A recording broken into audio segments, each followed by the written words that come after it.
Welcome to the second and final day of the board retreat event. For the record, I'm Jim Kelly, Chair of the State Board of Forestry. As a recap from yesterday, today's meeting will be live streamed on YouTube. To make sure our viewers online can follow along, I'll provide some best practices and housekeeping tips. Everyone participating in the virtual and physical meeting room, please silence your cell phones and try to limit background noises. For online participants, I don't think we're going to have any, so won't go through that. We ask everyone participating today to state their names before speaking so that those listening can track commentary for the meeting recording. If you experience technical issues in the online meeting room, use the chat function on Zoom to connect with ODF hosts during the event. For the February retreat, we have no decision items. As a reminder of our general order of operations, after an item is introduced, I'll invite the presenters to begin.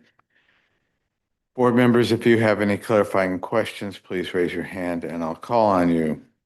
Presenters, we will do our best to ask questions one at a time. After the presentation, we will shift to a discussion space where the board can ask further questions or, well, we won't be presenting any motions.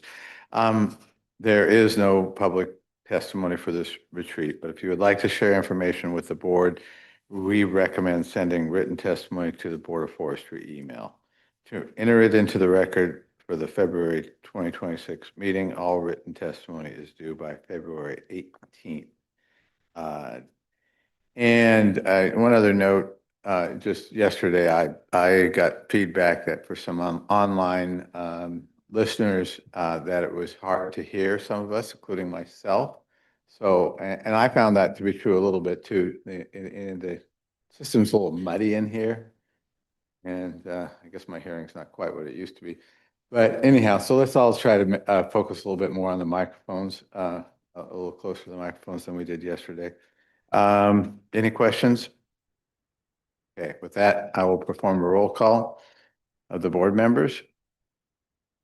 Okay, Brenda McComb. Here. Liz Agpawa. Kelly, I'm here. Heath Curtis. Here. Ben Doimling. Here. Joe Justice. Here. Lexi Lavecchio is not here today, and I am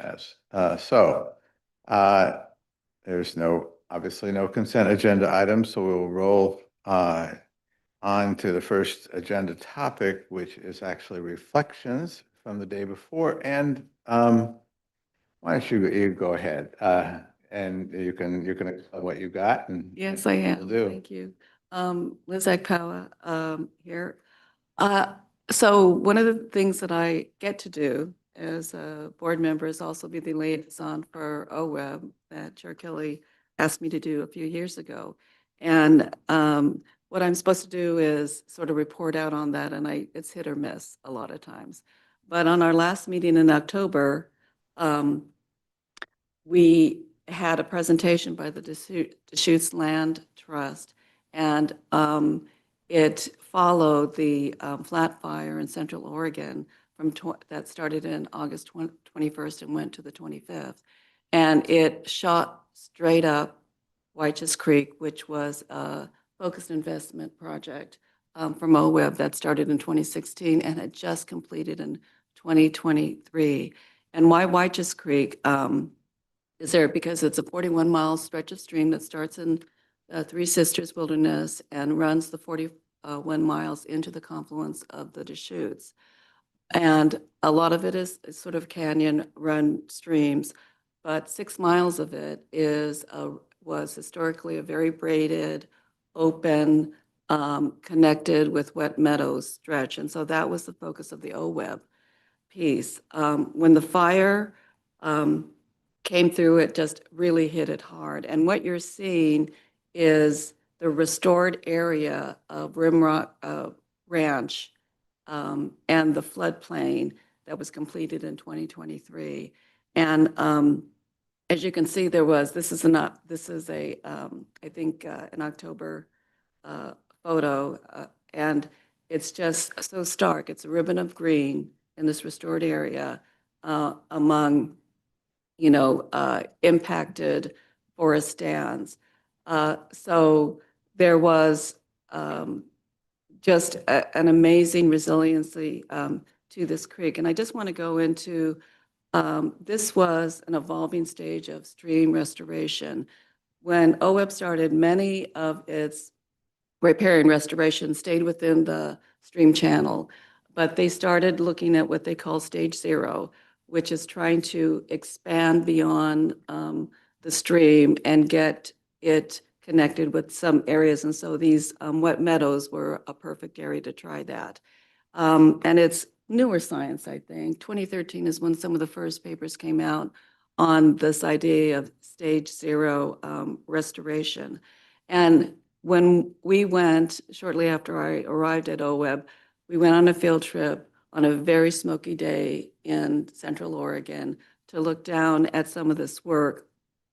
And it was messy, and it just was like, what are they doing? There was big, big D8 cats in the stream. And what they were doing is breaking apart the berms that were put in place that confined the stream. They were removing islands, making islands, and just reconfiguring this whole system. And so it was pretty ugly, not pretty, but the result is this very resilient stream corridor and wet meadow system that exists today. In this piece, there are many partners, U.S. Fish and Wildlife, ODF&W, U.S. Forest Service, the BLM, even Portland Electric had pieces of this that have worked at the 6-mile stream of it. So I just wanted to share that and just really recognize the work of OWEB. They're starting, with some pretty traditional science, but are just have a little courage to go out and work this. And this is this ribbon of green that you see now in October of this past year. It's pretty phenomenal. And, they try it in stages, try it, evaluate it, and then okay, let's push this a little further. So wanted to share that. Everyone was really impressed when we saw that, and it was just, weeks and weeks after the fire. So, and you all live in Central Oregon, and it's, that was a pretty scary time in August, I think, for a lot of people coming right to the, doorstep of sisters. And to report. Great, thank you. Yeah, and I was gonna Brenda, you were part of some of the early stages of that. Would you like to add anything? Not a lot, Liz. Thank you. That was great, and I do remember some of the early work out there. Yes, putting large machines in the creek to move things around. But it was a deeply incised channel, so it didn't have the stream couldn't move around. It was basically a canal through large parts of it. So they had to break it up, but that meant getting rid of all the vegetation or most of it, but putting structure back in, logs, and planting it to trees that would survive in that kind of an environment. And it just struck me as, it's fine to draw lines and set things aside and not go in there and do anything and hope for the best. In this situation, you would never have gotten back to that, at least not in our lifetimes, and many lifetimes. So sometimes it takes that dramatic effort inside an area to restore the ecological function to that system. So Liz, thanks for this. It's great. Yeah, Ben. I'm going to pile on. Thanks, Liz, for sharing this. This is very cool to see. And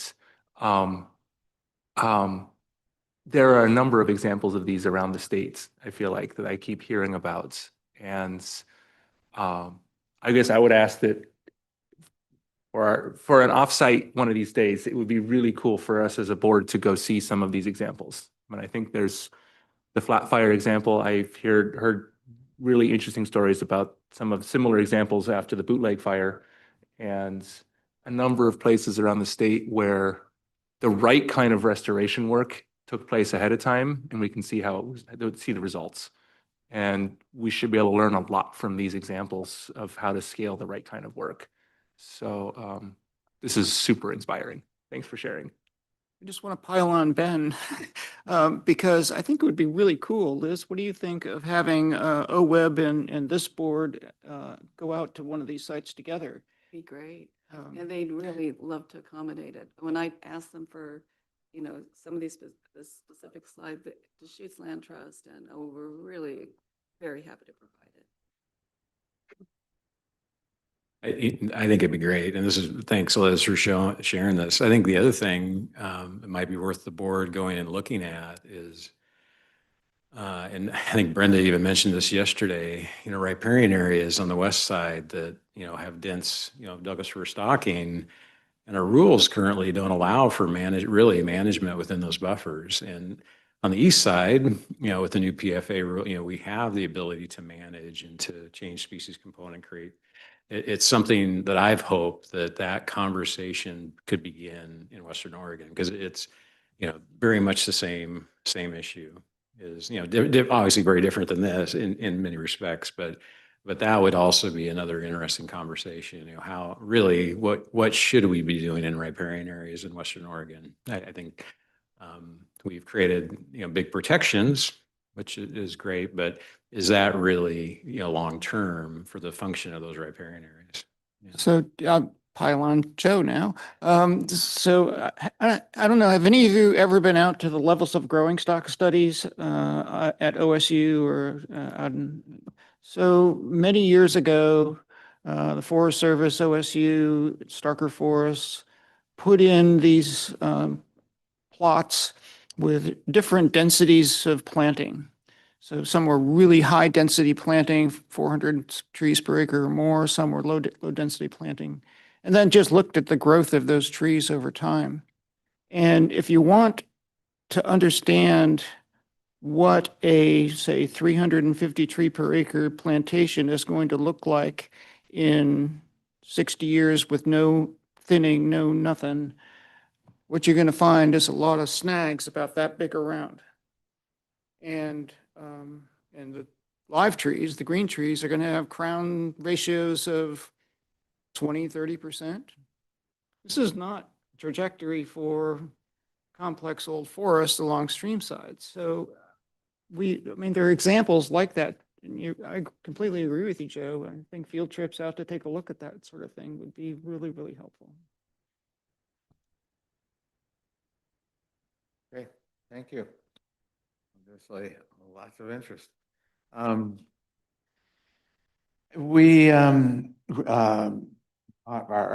calendar this morning allowed time for us to continue the conversation from yesterday, if there's interest. Any other reflections?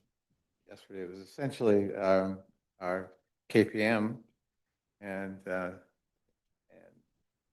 happy to hear if anybody's got anything on that subject. I just have a question for Kate. You talked about bringing a few KPMs forward. Which ones are you, do you have an idea of what that might be, or, initially, or? I think I was just talking to some this morning around, and for those online, this is Kate Skinner, interim state forester. The pieces, so we have a lot of pieces in the air, right? Of course, with HCPs and executive order and those kind of things. And so some of the proposals to pause some of them may not work. But I do think that we need to consider, we've already received quite a bit of funding, right, for private forest accord implementation and rule changes there. And to me, those probably are the ones that we really need to put some thought around, because if we link this back to our budget and we link this back to the funds and how we're expending them and what are we doing successfully for Oregonians, then that has been a huge investment over the last 2 biennium in the agency. And so for me, that one I think is where we need to spend some time really thinking about what does that look like. We have a variety of things for our forest resource division, from forest practices to urban community forest. But that's the ones that have really, I guess, floated to the top for me short term.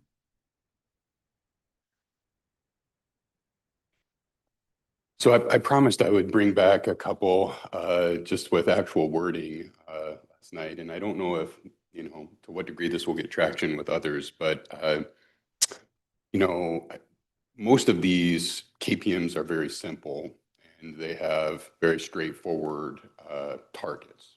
And I thought one way, again, I think part of our job is kind of trying to make sure that the agency is managing its finances appropriately and responsibly.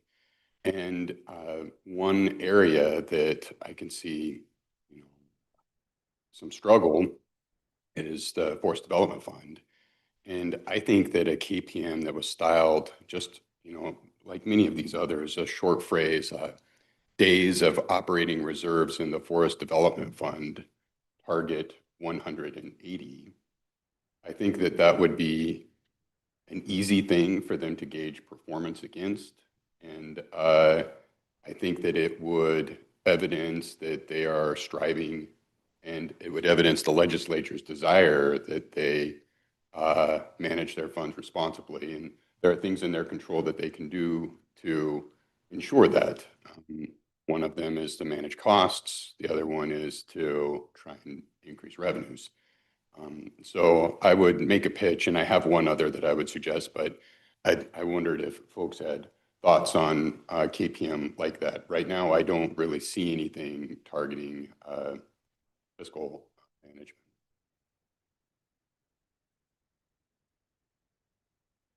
I do wonder, KPMs are supposedly, as we say, owned by the legislature and generally about kind of generally have been about holding the feet to the fire of the department. I think where you're going, and I think where Mike was going yesterday with his ideas around recreation, where the goal there seems to be to make a point with the legislature about needing money and making that an ongoing point. Which is fair, but if we have come at them with several different KPMs that are really all about kind of pushing them on adequately funding us, we may get some pushback. I'm just suggesting that we need to be thoughtful about that. Not that either of them are a bad idea. I mean, your idea or what Mike brought forward. Yeah, I mean, Trying to raise a red flag, that's all I'm trying to do yeah, about what the goal Heath, is. I think it's an interesting idea, and I think it makes a lot of sense. I mean, frankly, from, it is very measurable and very, what a KPM should be and should do. How does the legislature interpret that? I don't know, but it would be, for us to propose that may not be a bad idea, to bring that forward, because it is measurable and it is very important. I mean, the funding of this department is critically important. Yeah. Personally, I'm kind of comfortable with the tension you described there, Jim. When I was a kid, my granddad used to take me out on long horseback rides, and on young horses, they would either want to walk really slow or they'd want to break into a trot. And the rider always wanted the horse to, walk really fast. And so the way you would do that is you would kick them forward and you would rein them back simultaneously in order to get the best performance out of your horse. I think that tension could produce a good outcome here as well. I'm not against it, don't get me wrong. I'm just pointing out, this is a different kind of goal, more than what we've seen typically in these. If I may, this is Ben Doimling. I'm cautiously in favor of this as well, and I think we would then end up with 4 separate state forest measures: recreation, adaptive capacity, adherence to our goals of harvest. We'll talk about that one next. And revenue. And I think the 4 of them, if they were packaged together, because right now, if I look at these sort of 13 on this list, they're kind of all over the map. Like they're not organized in any, what to me seems like coherent order, which I think would be helpful to group them. And I think if those four were grouped and sort of saying, this is the total picture of our state forests here in Oregon, it's complicated. There are trade-offs. And I think those four highlight well the trade-offs that we have with state forests. We want healthy and adaptive, resilient forests. We have a mandate to open these up to the public. This is not the same as a private forest. There is a major sort of access and recreation interpretation component to these forests. We harvest and have a responsibility to the counties, to the communities, to the industry to keep that vibrant. And there's money involved in all of this. And the department is being asked to do a lot on these forests. And to frame that with those 4 KPMs, I feel like paints a fairly complete picture of those trade-offs. So with those 4 in mind, if those were grouped, I would generally be in favor of some version of that.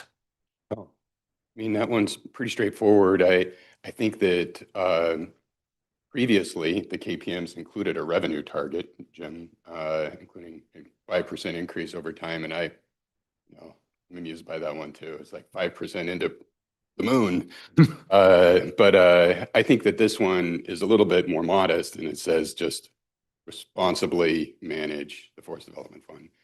The other one that I would suggest instead of that revenue target, and this one's just a little trickier, I think that the public deserves some expression of our expectation about the volume that state forests will produce.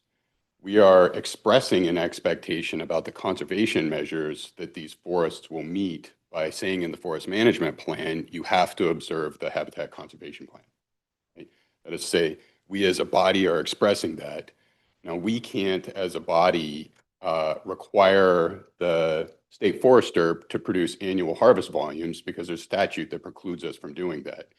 But there's nothing precluding the legislature from doing that in the form of a KPM. And so I think one way for the public to have some visibility on what we expect, not only in terms of conservation and management of this forest, but also in terms of harvest volumes and all the economic activity that comes from that, is to have a KPM that's very short that says annual volume of wood sold from state forest lands. That's the KPM. And the target would be something along the lines of maximize total volume with a stepped down approach for the first 30 years. That's how Mike Wilson described the blue line, you'll recall, from in November when they outlined for us the various scenarios. And I think that while that's more words than most of the targets in these KPMs, I think that that would give the public visibility on what we expect from this forest, not only in terms of conservation, but also in terms of management and volume production. Ben Doimling again. I understand where you're going with this, and I think generally I'm in favor of it. If I think of these as a package, these 4, the maximizing total volume, while I am generally in favor of that, starts to preclude those trade-offs. Because I think of those 4, resilient forests, revenue in the FDF, recreation, those all, they have the ability to be dialed up and down as we try to balance things. When we say maximize volume is less, it doesn't fit the tone of the other 3, I feel like. It precludes Mike, and I'm curious to have Mike weigh in on this. It precludes forest management decision making in some way. I feel like, if conditions were to change on the landscape, management might want to change. And I think adherence, reporting on volume is great. I think I struggle with a sort of a 5% increasing that's, our forests don't necessarily always grow that way. I have to think more about this. Something about just maximizing Yeah. doesn't feel like it's quite in the tone of the rest of these. And it's maybe an unfortunate word. Really, it's code for saying manage to the culmination of the mean annual increment, which is, much older than industrial management, often twice as old. And it's a kind of a conservative approach, but it was one that we were kind of grappling with in the scenarios that seemed to make some sense. It wasn't maximize total revenue, right? It wasn't really long duration, harvest strategies. It was, let's try and get the most growth out of this forest on average over time.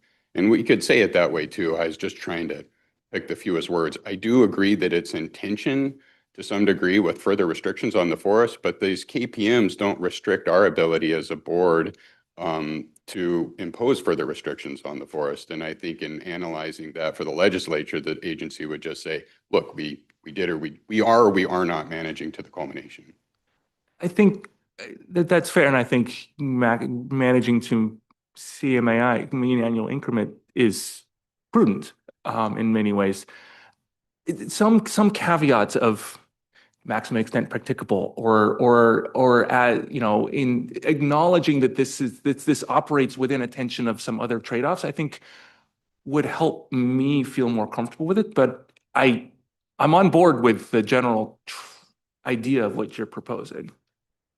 And I'm on board as well, but, share Ben's reservation, just about the language. And I just want to remind us, we're here just to give some input to staff on this. And so I don't want us to get hung up on trying to wordsmith something for them. I just want to make sure that everybody has a chance to sort of give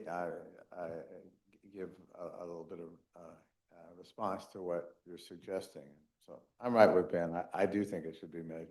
I think there needs to be one there. I agree with that. And I'll bet staff can do a good job of wordsmithing some appropriate language that's in balance with the other ones. Yes.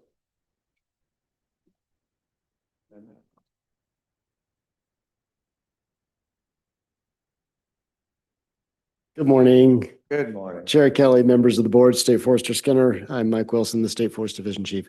I would really push back against a key performance measure for the legislature that focuses on the FDF. Let me clarify. I want to say this because people keep getting wrapped around the axle in some weird places on this. There is no separate account. The money that comes in is managed along with agency cash. The disbursements are made to the counties, but the dollars generated from the lands are to be used to manage the lands. And this, we call it the FDF. So the problem I have with it is there's several. On principle, the legislature gives me no money. So they authorize that I can spend my own money. That's cool. We already take severe austerity measures to keep ourselves solvent. Currently, we have $14 million in the bank. We just made a county payment. So it's approximately that. And we provide projections as part of our presentation to Ways and Means sub on where we're headed. And we work with LFO and we work with CFO on this. CFO already has some recommendations in place for agencies if they can achieve it. They like them to have 8 months reserve. I don't know exactly how that works with a lot of agencies with general fund because those payments come out on like a quarterly basis or whatever, right? So it's kind of like, I don't know how you reserve that money. Anyway, the thing is that, so there's the principled stand there, but the other thing is it would inhibit the ability for us to manage our cash. And when you have to understand something about our cash flow is we have internal bills as well as other things that come due at certain times a year. And so these are some things that we can strategize around. Historically, what happens is our fire payment comes out once a year. And that's around this time. I don't know if the transfer's been actually made yet. And then we have the administrative prorate, which is our part of just agency services back to us, which includes DAS, general services charges as well, and things like that. Those two things are big hits that just come out any given time. So it's quite possible that the FDF could go negative at some point, but the agency would still have cash. And so the agency needs to be able to manage its cash flow across all of its divisions. And for anyone who wants to, maybe proffer that the FDF should never go negative, well, we cover other debts. We all know that, right? The FDF is part of the agency cash that covers fire costs and everything else. So I think it would inhibit our ability for James and the state forester to manage our cash flow appropriately as an agency as well. So those are some thoughts that I have just on the money side. Now, from the board standpoint of wanting to know that, we're always happy to provide information on exactly where we're at, revenue projections and balances and so on and so forth. I mean, Okay. yeah, I mean, table 4-1 from the forest management plan includes goals and targets around the FDF and including 12 months of operating expenses or 6 to 12 months of operating expenses. And that there isn't a separate checking account for the FDF funds doesn't mean that you don't manage it under a different GL account. And so I think that you can and have managed these numbers over time. And I think to the degree that you push back on that concept here, you can expect to have to do that again in front of the legislature. I think there's a lot of attention on this matter, especially if the FDF goes negative and you're pulling from, and unable to make those fire funding payments. And so I think it's fair in terms of prudent fiscal management at this agency that the board, much like the Hampton board for the Hampton officers, has expectations around how we manage that money and the degree to which we have enough money to respond to things as they come up. I think 180 days is a fair target for that, but I would disagree that, that's in tension with anything else. The agency itself has suggested as much.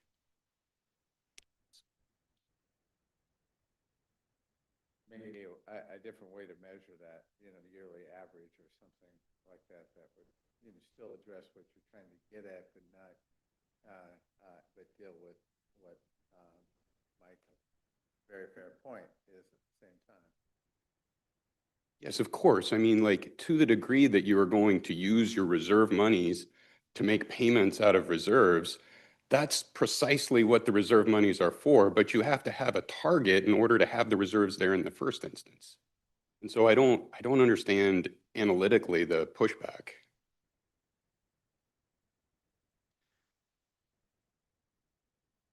So analytically, I don't have the pushback. It's what happens with it. So if we put this up in front of the legislature like this, and there's this expectation, and they're going to tell us how to manage agency cash, it could run quite counter to another objective around harvest. We have profit centers and we have cost centers. Just because a timber sale makes money doesn't mean it makes money for us. It quite often does not. So, to be quite honest, one theory around preserving money for the FDF, don't do net negative operations. That could mean really ramping down harvest on sizable portions of certain districts, which we could do and send people home and save that money, but that's runs counter to the objective that would support the counties because they still get the money off of that and employment. But if that was the response at a major timber company of the vice president of resources to the idea that they have to produce certain fiscal outcomes, they would be fired.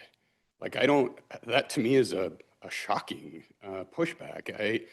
There are ways to produce revenue in management of these forests, and in responsible management of these forests, sometimes it requires, you know, harvesting in a manner that doesn't make a lot of money, and you offset that with other harvests that do.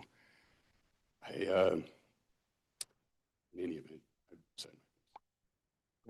Um, a couple thoughts. I mean, push back a little bit, Heath. I don't think it's quite appropriate to compare state forests with a timber company. There are structural differences going on here, which I think are meaningful in this case.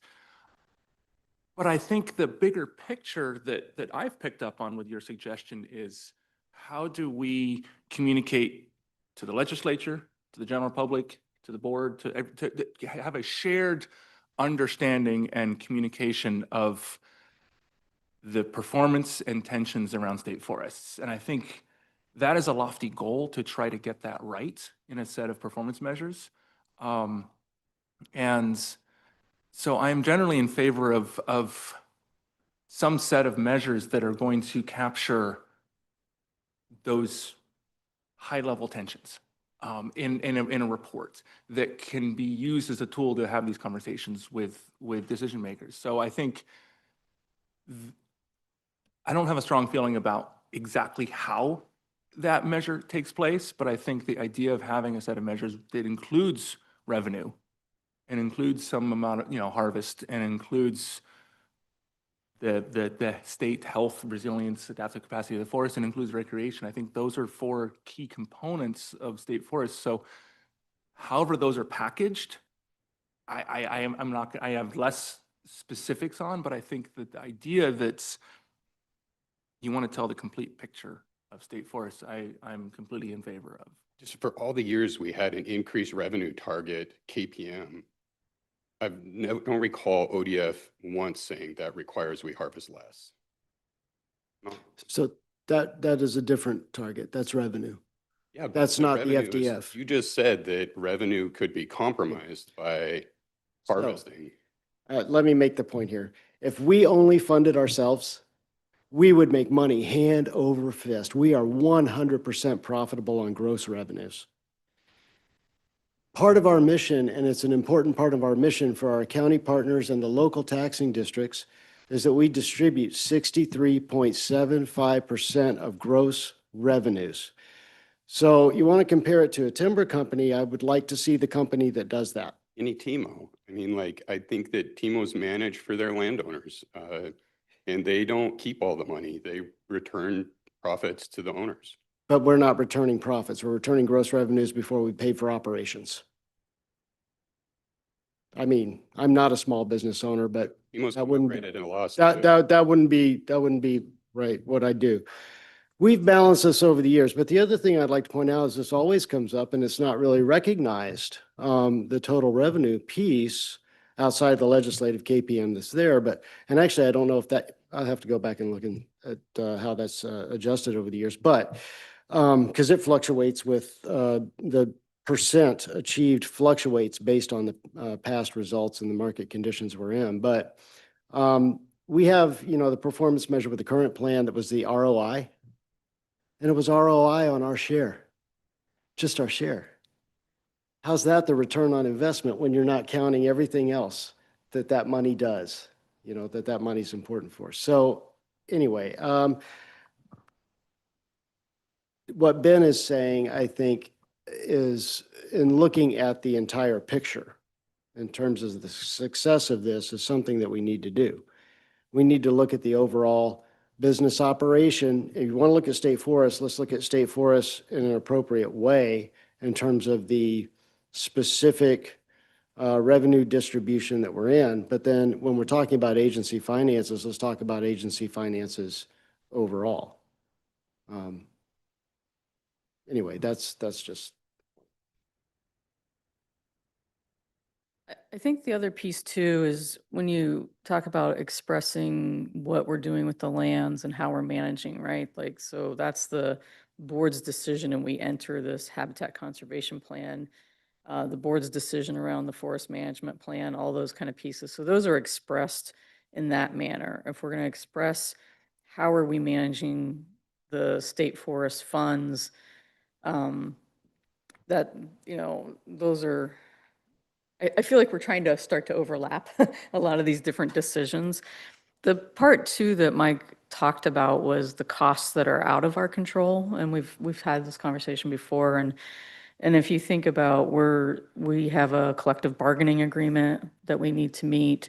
We have state government charges. I want to say, I'm looking at Michael because he's done some of this work in protection. Over the last 3 biennium, it's like a 22% increase in labor costs just on the collective bargaining agreement and those kind of things. So when you look at trying to say state government should be held accountable to how other businesses operate, I think it's really difficult. It's definitely an apple and banana kind of comparison in a lot of ways. But I think that there's a lot of different places to express what the board wants us to do with these lands. And then the KPMs, just as a reminder of trying to express the legislature knowing that we are investing money well in that management or in what we have been mandated to do. And so I understand where you're coming from, Heath, and I think that there's a lot of different layers to how we do that and how the board can help direct us. And just like Mike said too, I in the conversation yesterday, my reflection was some of the things that you were asking of the agency was more about reporting back consistently to you as a board on what we're achieving and how we're doing things. And I think that that's a little different than a key performance measure for the legislature. But I do think there's some expression there. Just, I just highlight, I mean, I appreciate that there are things that you can control and things that you can't. I continue to think it's notable that for the history of this agency, to my knowledge, you've been able to manage those lands profitably over time, and not every year, but the FDF has been durable, and it's under the current management, and only as a product of recent decisions that I think there's going to be a major ask of the legislature for general fund support for this agency. And I don't think that that is due to exogenous factors outside of our control. I think that's due to decisions of this board and this agency. And I only mean to highlight that and to create some tension about making more decisions of that nature.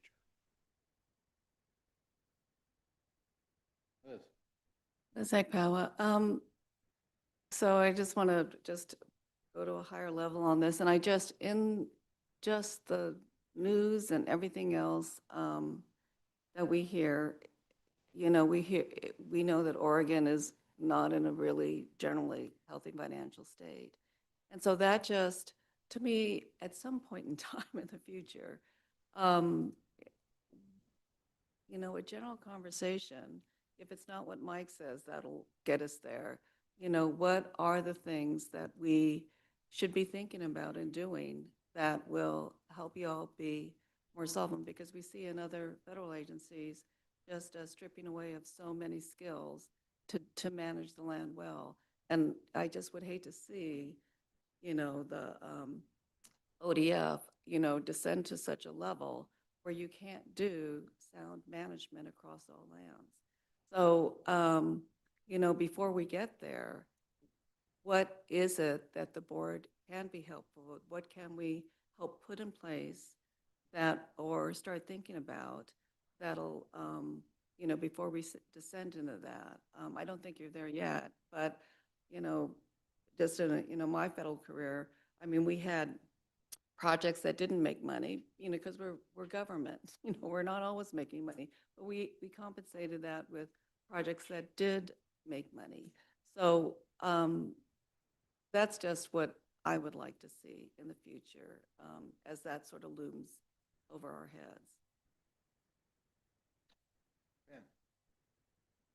Yeah. Close. I'm on the side of the table, Jim.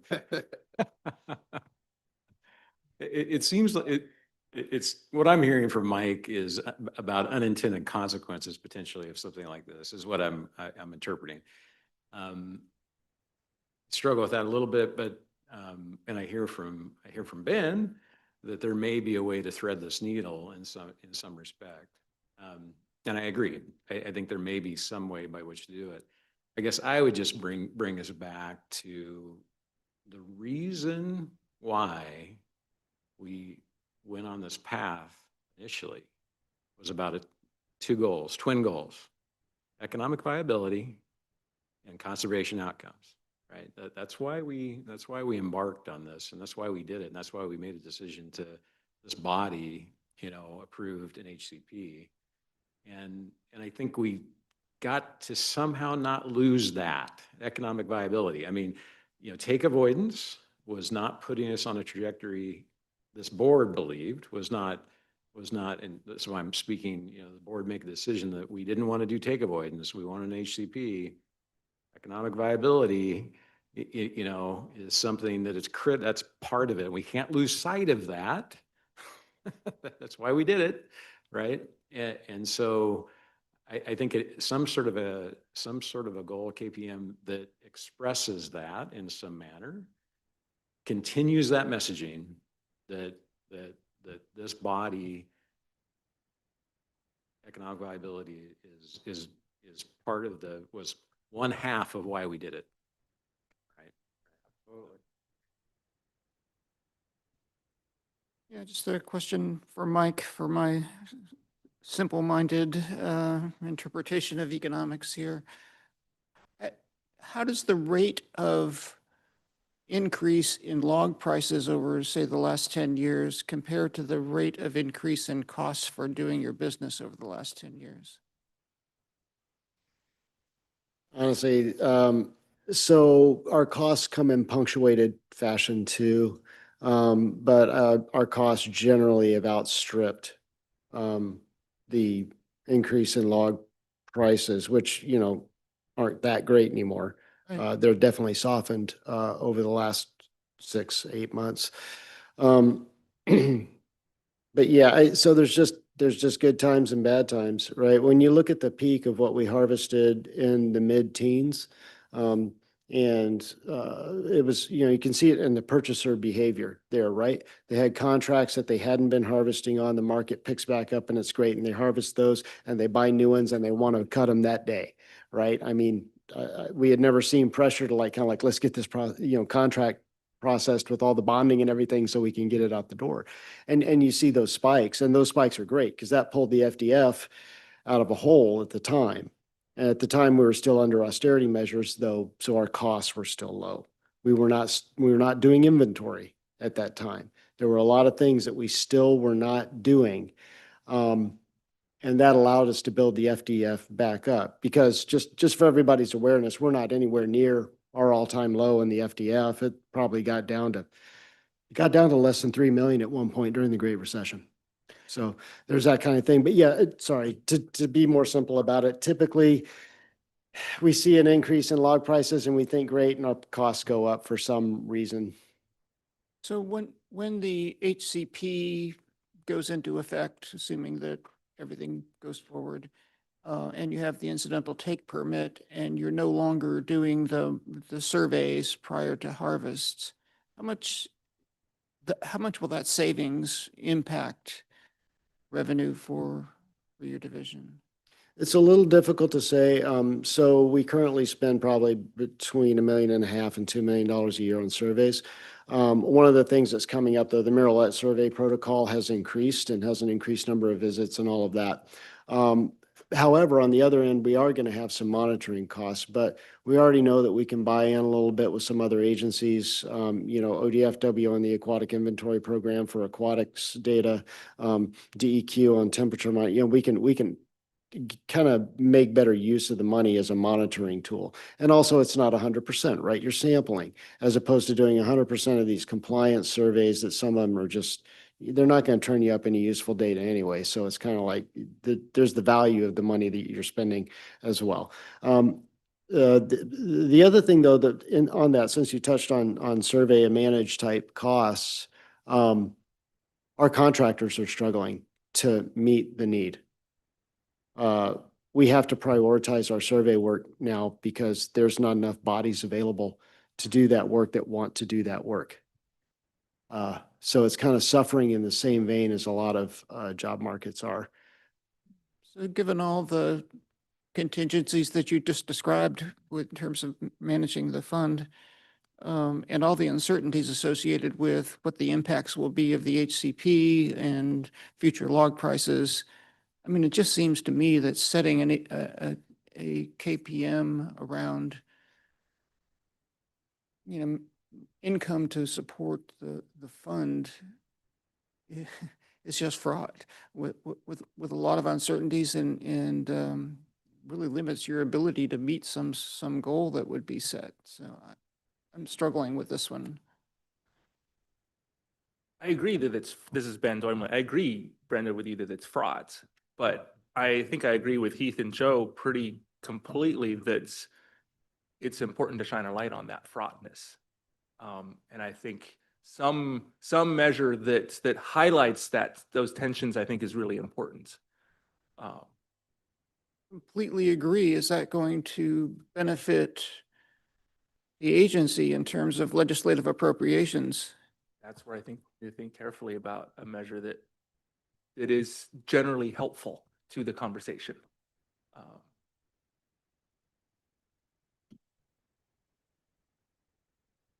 I would just highlight that every business in the industry is facing the same pressures. The same risk with rising logging costs. I would say your contract pricing's been pretty healthy lately, Mike.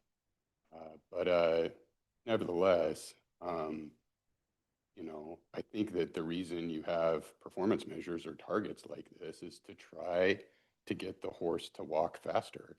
My boss does that to me.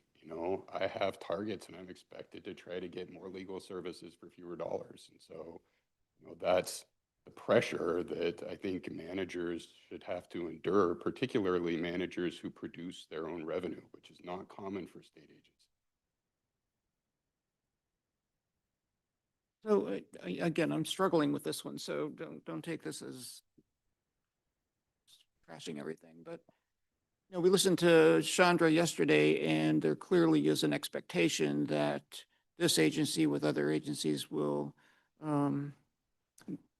be doing something to offset fossil fuel effects on climate change, whether it be sequestering carbon, storing carbon, how you manage your resources. And so if there's a financial target, it seems to be there needs to be a comparable carbon target or something along that line that would address the governor's priorities. And respectfully, I feel like we've done that. I mean, when we listened to the governor's office yesterday, we've embodied that target in the profound conservation measures under the HCP and under the PFA. And I think that both of those, God willing, they are approved and move forward, will be the counterbalance to what I'm asking for is saying, hey, let's not forget about the management side and economic viability.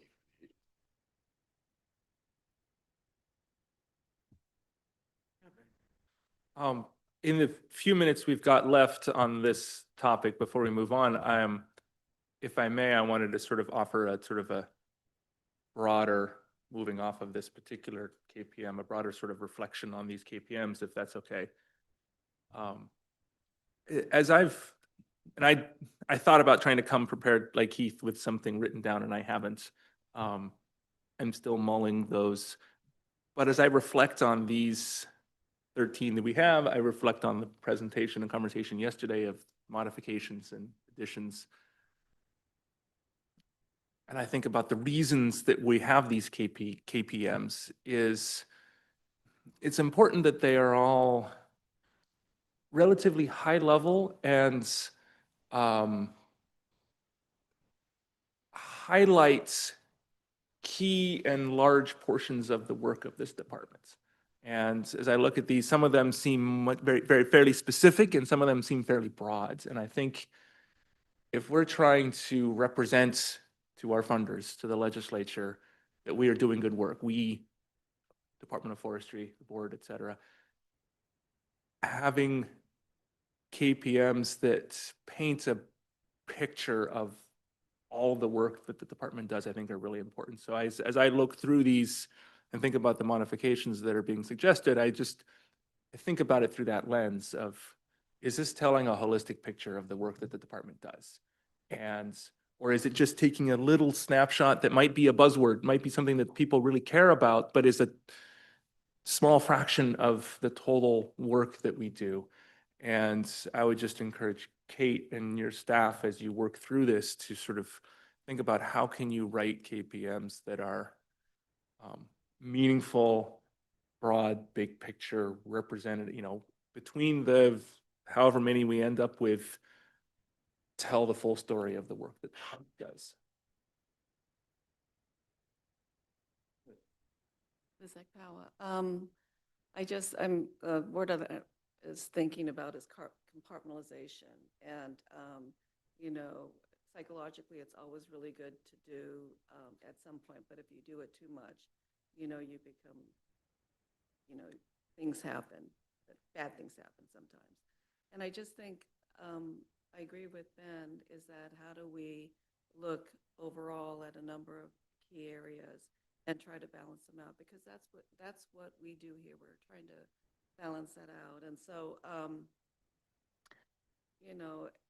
and thinking about Chandra, what I heard her say at the OWEB meeting and then yesterday is that she's not looking for us to take a pile of money and make something different. She's looking for us to break down, decompartmentalize, break down the silos, and look and highlight and elevate what we're already doing that was really good. And she said the same thing at OWEB.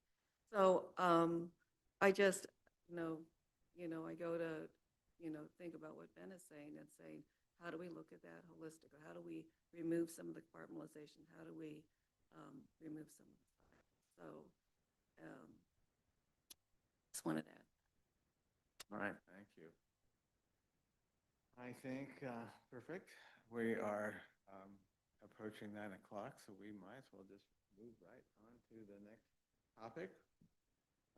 So Tim's going to come up. I don't know who else is coming with Tim, but they know, and we'll begin work on the vision work plans.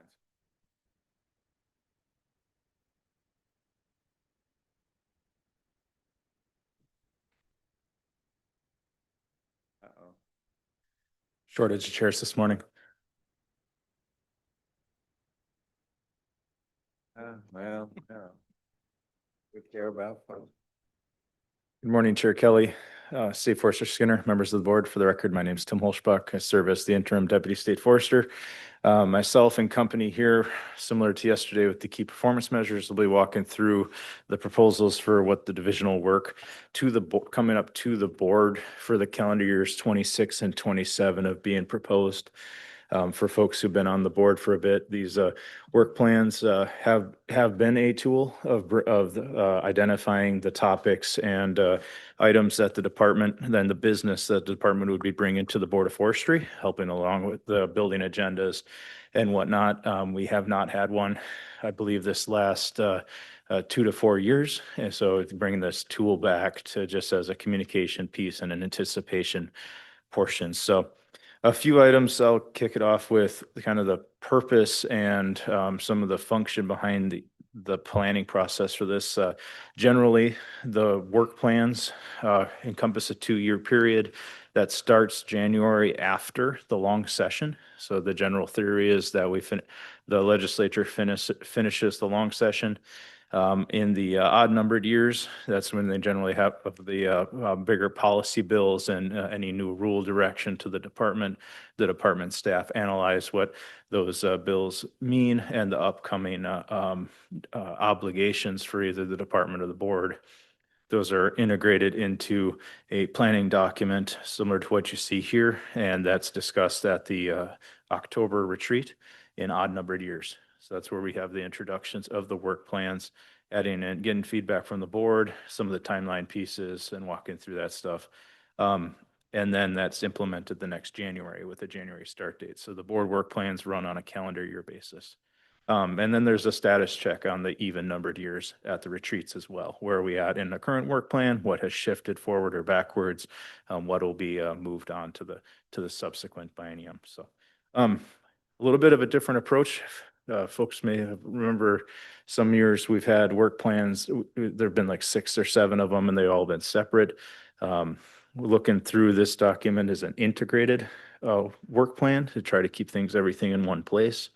As Chandra mentioned, there's an additional work plans under the Executive Order 2526 that'll be added as an addendum to this as that gets formulated and presented to the board at a later meeting to get added into this cycle's work plan as well.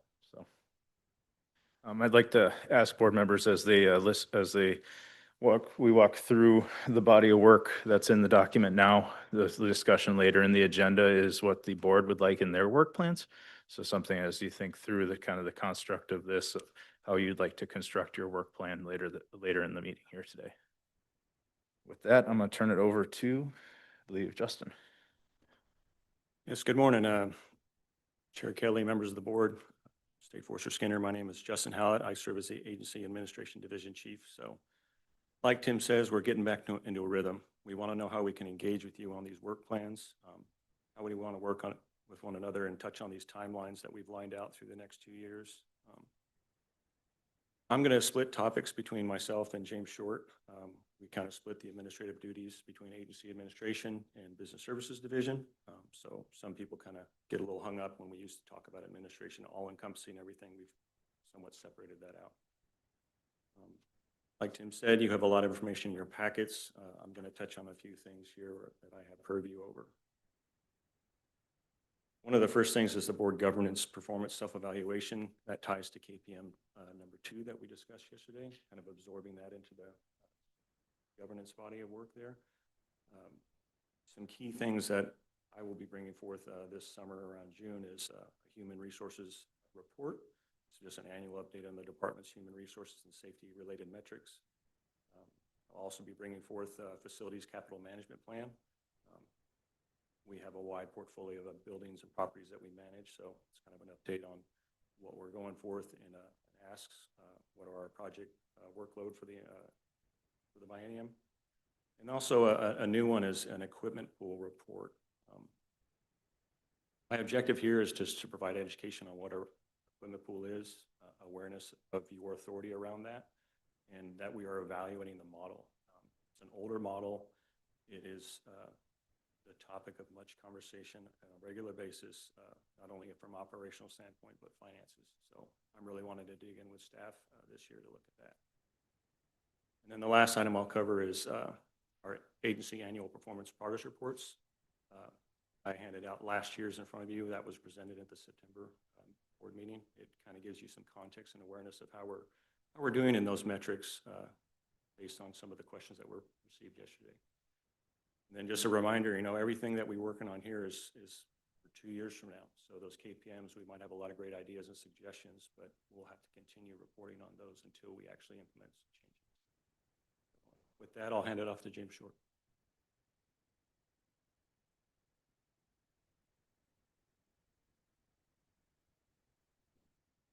All right. Good morning, Chair Kelly, State Forester Skinner, and members of the board. I'm James Short. I'm the Chief Financial Officer and Business Services Division Chief. So I get 2 items I'll be bringing for the board in 2026 and 2027, the development of legislative concepts and the agency budget development and the requests for the 27-29 biennial budget. Will be coming before you in 3 times in the next 2 years with the biennial budget in June of 2026. And then after the governor releases her budget in December, we'll come back in January of 2027. And then when the legislatively adopted budget will come back in September of 2027 to give you an overview of the iterations of the biennial budget for the agency. So that's when we'll have the overview of the budget for the agency and our legislative concepts in the final forms for the board to review. And at the June board meeting will also be when the 2026, that the board will vote and approve our biennial budget. And that's all I have. I will pass it on to the next group. We'll see if there's questions and comments at this point. Keith, go ahead. So I would be remiss, and I'm not sure I understand how this works in here, and maybe this isn't directly to you, James. I've complained in the past that this body has not been able to influence the POPs that are developed and proposed. And it's usually because by the time it gets to us, it's too late. Like, it's all been developed and, you're like submitting them up the chain. Is there a checkbox here somewhere to try and get ahead of that, where you can get our opinions on whether we think the POPs you are pursuing are appropriate, or that whether we may have opinions that there are other policy option packages that you should pursue? Currently, the agency is working on the development of our POPs right now. At this time, we are under direction by the executive branch until we get more directions to keep our POP development in-house and before we share with our boards and commissions. So we will, once we are able to release those information to the governor's office, we'll be coming back to our board. What I'm hearing you say, I put words in your mouth, but that you guys are bouncing around some ideas, but you don't really want to discuss them in a public meeting. That is correct. Okay, sorry. Brenda. I have a specific question, but I just want to react to that. That's appalling that we are not engaged in the process for defining some of these POPs. Anyway, I'll leave that for others to deal with. We're a policy board, and those are policy option packages. Yeah, I mean, Yeah. what are all the politics of this from your point of view? Oh, That- I'm going to plead a little bit of ignorance. So I think, so there's a couple things. One is through this upcoming budget, right? It's going to be a very flat budget, and we're awaiting those instructions still. We just had the revenue projection, which is better, but still flat. So I think in one hand, it's going to be a lot of very narrow decision-making for everybody on what we can push forward. Secondly, we are going to be at the guidance and direction of the governor's office as the budget is built from the governor's office, and that direction comes down to us through the chief financial office. And so we have some concepts we've talked internally. We have not gotten the final directions or instructions, but we are bouncing those around. So we're all in a little bit of a reactive mode, but that's the direction we have there this time. Maybe, if I may, I mean, we don't necessarily need your permission to give you our opinions about policy option packages. That is to say, even absent you sharing with us what you are developing, it seems like we could have something on an agenda of our own where we may even take public comment and provide some input to the agency about our opinions on what policy option packages may make sense. I think historically we've done that, some not really in a formal fashion, but we've often had discussions where We see them late though. Yes. that. Problem is that it requires like development, like those POPs have like a lot of homework in them.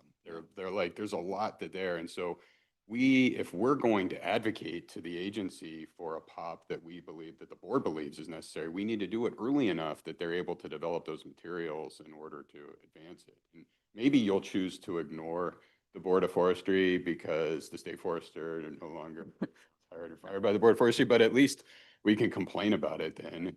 So it seems to me like having a checkbox here for the work plan, or at least on our agenda development, that's early enough to be informative of the agency's work on POPs would be appropriate. I mean, I think it's perfectly appropriate, not just talk about popsicles. If anybody has any ideas right now, I mean, that they've been thinking about, but maybe more appropriately is to put that on our agenda, even if the department is in a position where they can talk about them. Right. Nothing's stopping us, and I've certainly made various, had various ideas in the past. I think they've all been ignored, but yeah. Push it out there again. Yeah, I did have a question, but Heath, if you want somebody to complain with you, sign me up. So I recall a few years ago that there was a plan to have a high-level financial dashboard that the board could dig into and see where things stood at any point in time. Did that just go by the wayside? Is that gone now? So we do the monthly financial letter that is our monthly financial letter that is our dashboard that gives us our snapshot in time of all the 3 product lines that we, from forest resources to the FDF and the fire protection program. And because we run a month behind, it's not in real time, and the state accounting system is not real time. It runs a month behind. So we do not have don't have a real-time data. That was also developed under a previous administration deputy director, and we had that technology, and that technology was deemed out, not supported by DAS or the agency too. So it's gone. Yes. Thank you. Go ahead.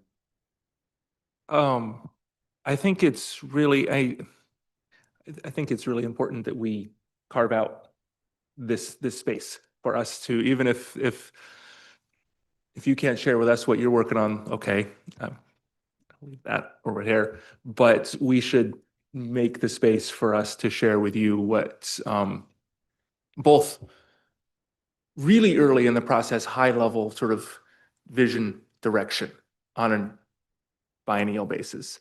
And then, and would that happen at the retreat probably?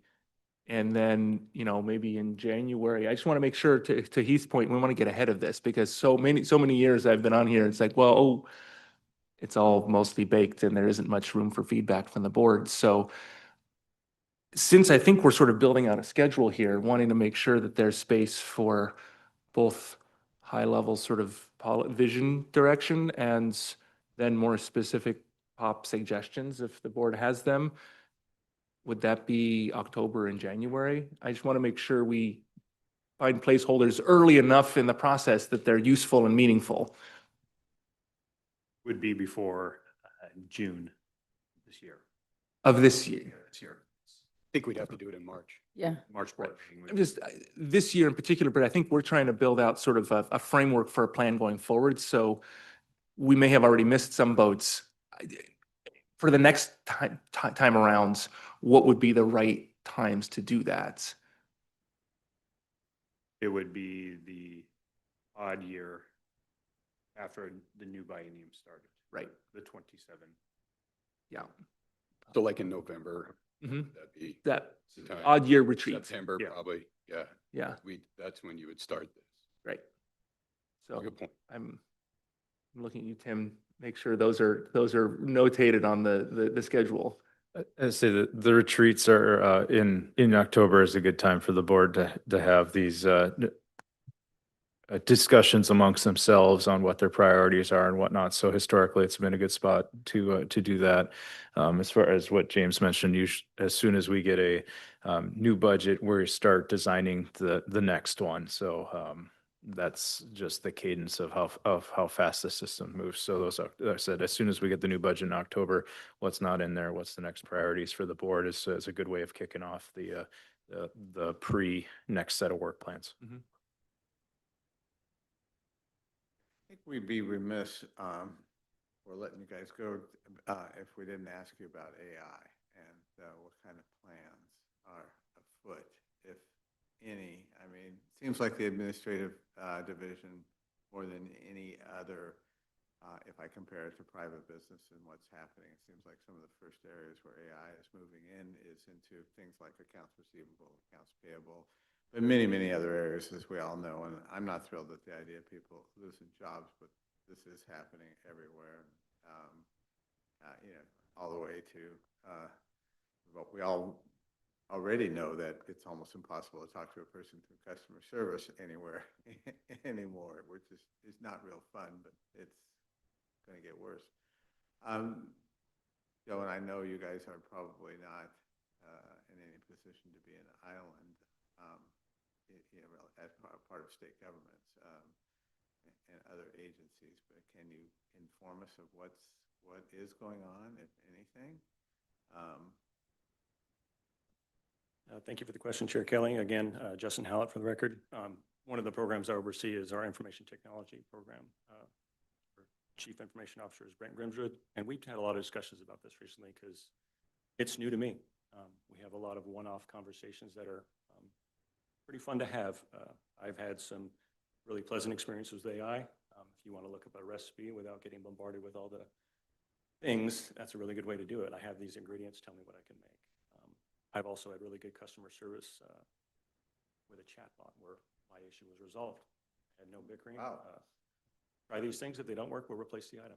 Wonderful.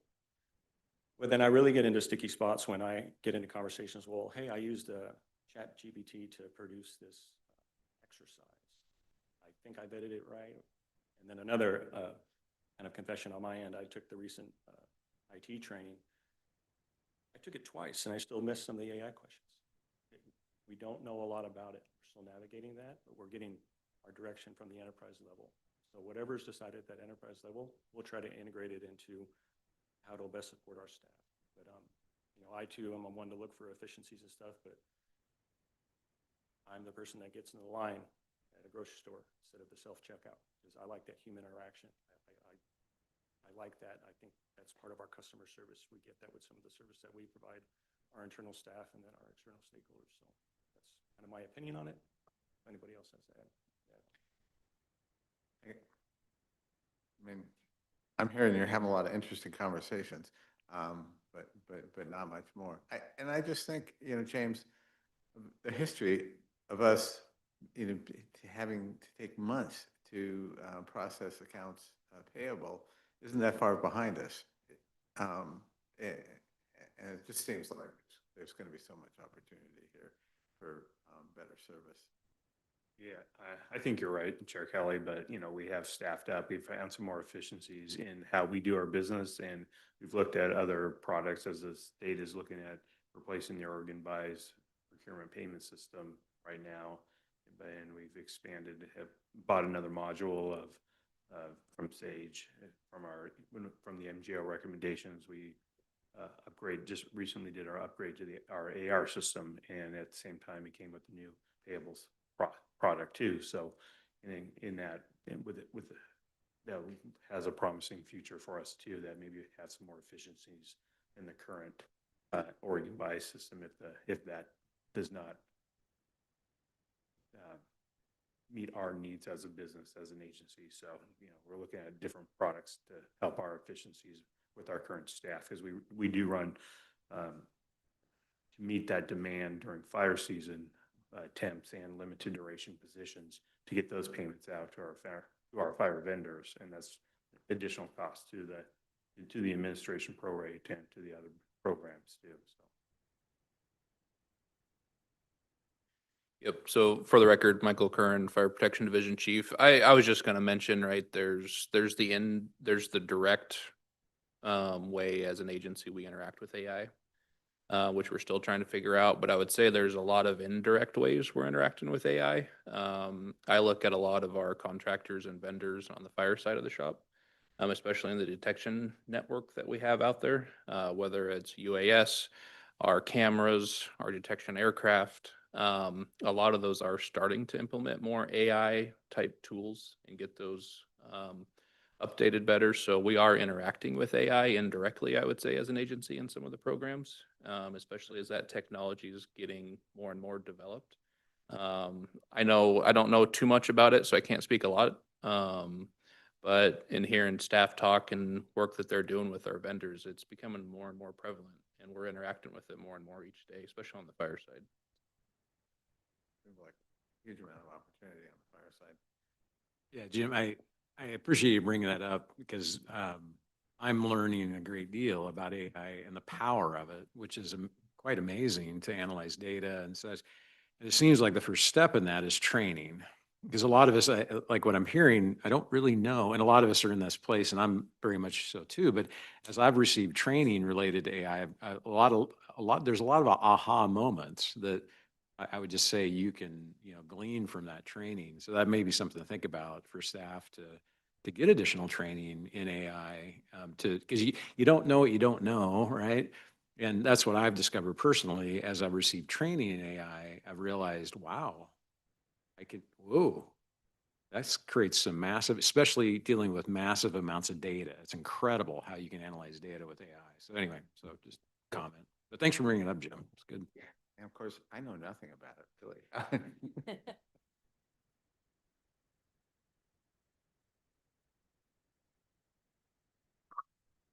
All right, Chair Kelly, members of the board, State Forester Skinner again, Mike Wilson, State Forest Division Chief.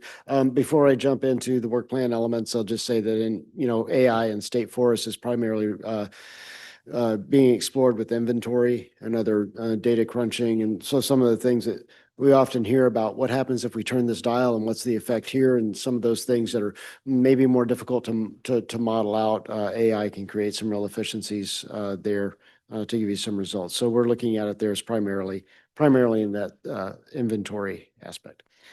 Okay, so so we've already been talking a lot about the board's authority over managing the lands, Board of Forestry lands. And so the business decisions that'll be in front of you this year, I think you already know, is adoption of the Western Oregon State Forest Management Plan and also performance measures that will come along with that. We'll be bringing you, of course, some of that stuff in March in terms of comments received and an update on the draft performance measures. And then we'll move throughout the year towards finalization of the rule and adoption of some set of performance measures. There's some more intermittent topics that kind of are schedule dependent on other folks. So the Western Oregon Habitat Conservation Plan, of course, that'll be proceeding. As Kate mentioned yesterday in her remarks, the services are in there after the shutdown and through all the stuff and really focusing hard on that. So that's good. And then we will continue to bring you State Forest Harvest Accomplishment reporting, similar to what we did last September. We're thinking that we did that at that time because it was relevant at that time. I think we'll probably be scheduling it more for the January meeting. January meeting's fairly light. It's a good time for just kind of reporting things. And it'll also be after our annual report in November to the counties on some of those similar outcomes. So yeah, I mean, state forest is pretty simple for you. In that regard. Ben, go ahead. Never mind.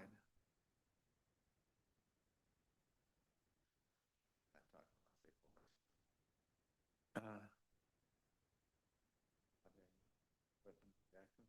right. I think I burned most of my capital this morning. All right. Good morning, Chair Kelly, State Forester Skinner, members of the board, Josh Bernard, Forest Resources Division Chief. So I believe you got the materials. I'm looking at page 4 of the materials there, I think that was sent to the board. So starts off with some of the relevant statutory responsibilities of the board, right? We talked about some of those yesterday. I think most of you here are familiar with ORS 527, 714, and as we veer into other things, 527, 710 can play a role. So kind of lays out our structure there, and we typically try to include the relevant authorities in any rulemaking process as we launch those. So as you work down through the content that's there, they're broken out into a couple different categories. So, standard board decisions, I think you all have experienced and worked through like our various committee appointments, right? That range from the Adaptive Management Committee, Committee for Family Forest Lands, Regional Forest Practices Committee, the Independent Research and Science Team. So those will remain on the calendar, and those are in the matrix there with the schedule of when we expect those appointments to come in. Another one that we have that's new business since the private forest accord passed is we do have the adaptive management budget for approval. There will be a continual cycle of those that cycle through the board. That's one of the board's official roles, is approving that budget. We have the CFF annual activity report. I believe you all are familiar with that.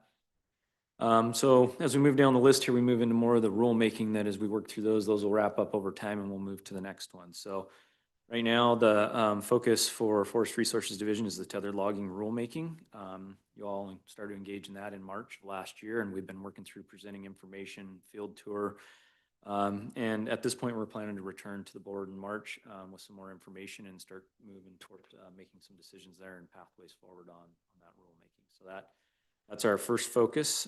And then the next item on the list here that you'll see is the specified resource sites or marbled murrelet rulemaking. That has been on our docket for a while. Rulemaking for the private forest accord has superseded that, but as soon as we finish the tethered logging rulemaking, we'll be switching to picking that rulemaking back up. So that's rulemaking. A couple other pieces that we have that are information only reports that go to the board. So we have the adaptive management progress report. Last time we brought the co-chairs of the adaptive management crew there to speak with you all, and we'll do that again this year. And then Operator of the Year awards. So those are typically in January. We'll try to maintain that schedule. In addition to those, there's some other information items, and maybe suggest a little slight adjustment in process. Thinking back to the September board meeting, I think the September board packet was rather large. And we now have a couple of required reports to send to the board. And so the starting point for that was originally when some of that rule language was developed for the private forest accord and some of the business processes were set. We still had July board meetings, and those aren't on the calendar anymore. So we initiated a process to send reports by the required deadline and rule to you all. And then the process we took was to add those to the next board package, which significantly increased that. So the short version of this is there's information that the board needs potentially for future board items. We want to establish a process where we can deliver those to you outside of a board meeting and get those posted to the board's website. So they're there, they can be referenced for future, but the board receives those in a timely manner, can read those outside of a board meeting. If they choose to, you all through your board process can request an agenda item be added to the next board meeting, but it gets you all the information as soon as we can send you a report in places where it's accessible to you and the public. So that's kind of the last paragraph there, where other information items will be submitted to the board via email and posted to the board webpage. So we can do that. So that's one suggestion, and I'm interested in feedback on that today. And then the last piece is, many of you know, we have other intermittent topics like Forest Practices Act enforcement that kind of drives its own timeline. We can have enforcement actions in the field that are contested, and then we need to cycle those through the board pretty quickly. So those come up as needed. So, wow.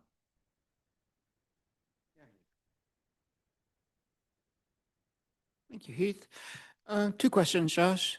What year did the marbled murrelet rulemaking first come onto the work plan?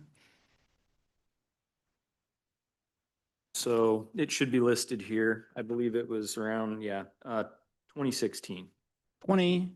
November 2016. So 10 years? Yeah. No progress? We made progress up into completion of the technical report with the board. I believe it was in 2019. Yeah, right about the time I started. A little bit after, I guess. Do you think that there would be any impact of finalizing that resource site evaluation on implementation of the PFA? So I think, the way we have this sequenced, the intent there is still to complete that rulemaking, but maybe you can explain a little more what you. Well, the PFA is setting aside wider buffers along streams, some of which have large trees, some of which are close to the ocean. And if the resource sites include some of those sites with buffers around them to protect the nesting birds from corvids and hawks, then There'd have to be some adjustments to the PFA guidelines, correct?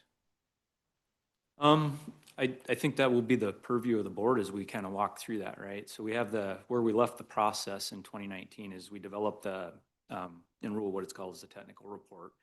And where we were at is we were really headed out. I think there was, at the time, the information that was available for marble murrelets didn't really point to a direct protection measure as we would structure the rules. So there was options going to be considered, and we were just entering the process. There were 3 options, several of which included protection for sites around potential nest sites. So I guess I'm a little concerned that this keeps getting kicked down the road for a decade and without any completion, when in fact, if I were on the writing a BIOP as a Fish and Wildlife Service person, I would have some concerns about the impact of the PFA buffers on nest success for marbled murrelets. So I think, even though I understand that the workload that you have now is very high, I do think it's, well, this could come back to bite the agency in terms of the effects of the resource site evaluation on implementation of the PFA. That'll be a spicy conversation. It's like, it'd be awful sad if landowners were rewarded for leaving bigger buffers on streams by requiring they then buffer those buffers from murrelets. That would be a monumental disincentive to future conservation efforts. But nevertheless, we'll cross that bridge when we get there. The question I have for you is the PFA Mitigation Advisory Committee is making some like really big investments in some really neat projects. I don't know if you guys have seen the report that they've prepared. It's not the huge dollars like OWEB, but it's awful neat, and it's funded by forest landowners in large part in the state. Wondered if it would be too much to ask in the work plan that after the Mitigation Advisory Committee gets their project list approved by the commission, that there were a report to this body kind of highlighting, it could only be 30 minutes on an agenda item or shorter, but there's lots of pretty pictures and it's really neat. And I think that this body would benefit by some visibility on the other conservation work that's happening on forest lands. Be really neat. So I guess I would make that ask in addition to your these AMP progress report and operator of the year awards. I'm just one board member, but I would love it if we tried to schedule a mitigation advisory committee presentation annually that described the major investments that body's making. I have a couple thoughts and questions, but not to weigh too heavily into the murrelet thing. I don't know enough about it to weigh in much, but if there was a nexus with the PFA, I think that would be worth paying attention to. I guess what Brenda just raised, there's some question there. Like if there was a nexus, that would be something we should pay attention to sooner rather than later. Maybe I'll ask that first. It seems like you had a thought there. All I was going to say is, we've tracked this consistently on the work plan, and for the last several years is, we're directed to prioritize the private forest accord rulemaking. So we're following that statutory direction. This has been the next priority, and will be as soon as, so part of that will be, up to the board and how quickly we move through tethered logging as well, right? We've been working through these sequentially with post disturbance, now tethered logging. So as quickly as we get through those, and we'll move on to tethered logging. So I just wanted to ensure it's been there, it's been tracked. Go to it next. So it's up to us to figure out whether there's a nexus there. I guess I'll keep thinking on that one.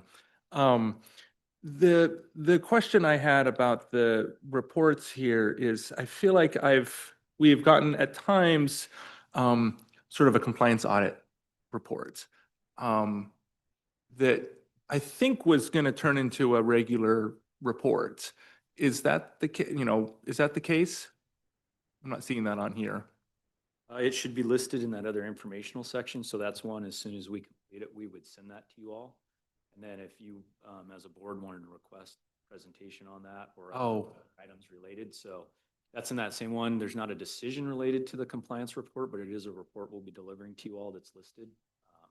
Got it. It's just not in bold. I see there. Okay. But there, you now have a host of those that are spelled out in rule, and so we'll trying to track all those here, so we keep track of those. Some are every 2 years, some are every year, so that would be.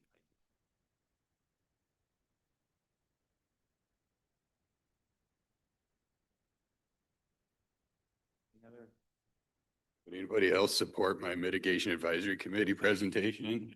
Yeah, I'm. Okay, there, hey, it wasn't just me. Yeah, no, I think anytime you can look at that. Yeah, yeah.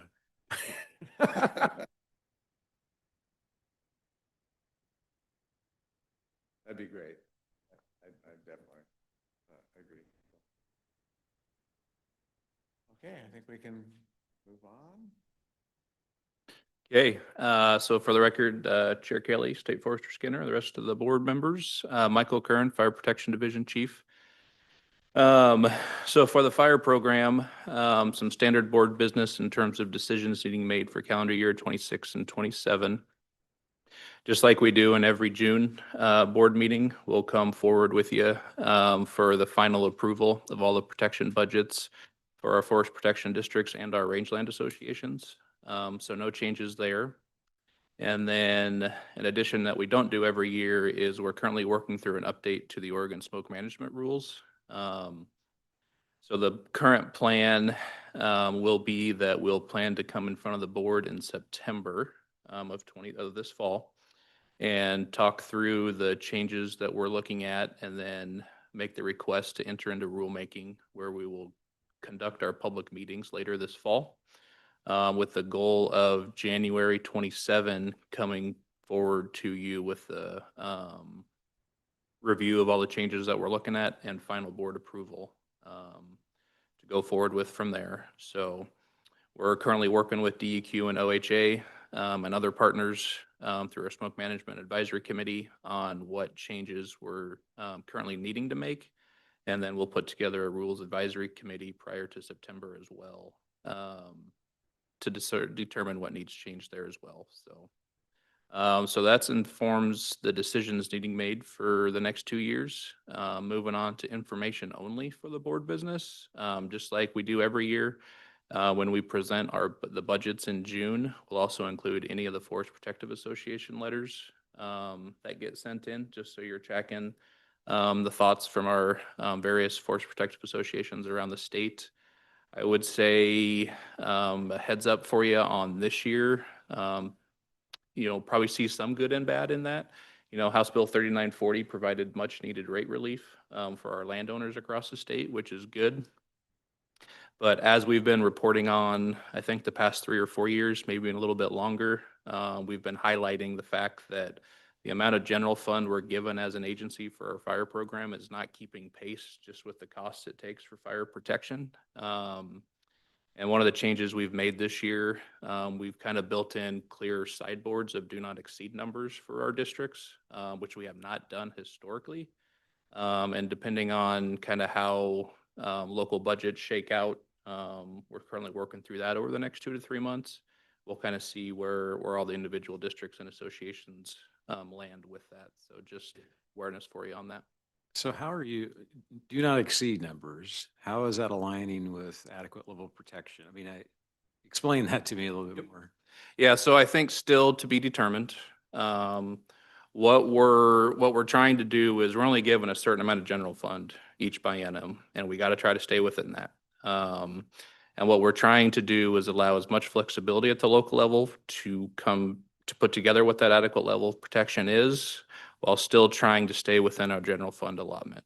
So that's what we're currently working through. Our instructions just went out 2 weeks ago to our districts associations. I was going to ask, aren't you going to get some tension with some district foresters here who Yep. are responsible for adequate level of protection? Yep. I mean, But those we've been guys sign off working- on that. Oh, yeah. we've been on a messaging campaign ever since I got in this seat over the last year, in working close coordination with our district foresters. We've been working with OFIC, so all the FPA presidents are in the loop on what we're doing. At the various roadshows we do between the fall board meetings and the annual meetings every year, we've been providing updates on this. So we've been talking about this at length.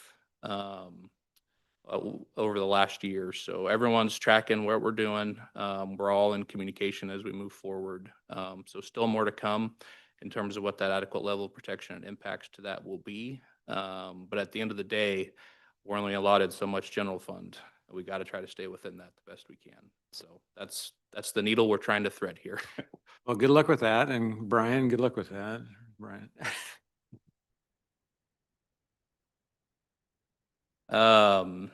And then the other piece, just like we do in June, we'll be talking to you about pre-fire season report on what conditions we're expecting going into the summer, and then we'll provide our standard fire season update in September as well for you all.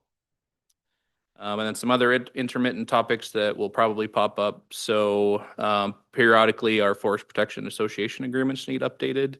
And in rule currently, board approval of those are necessary.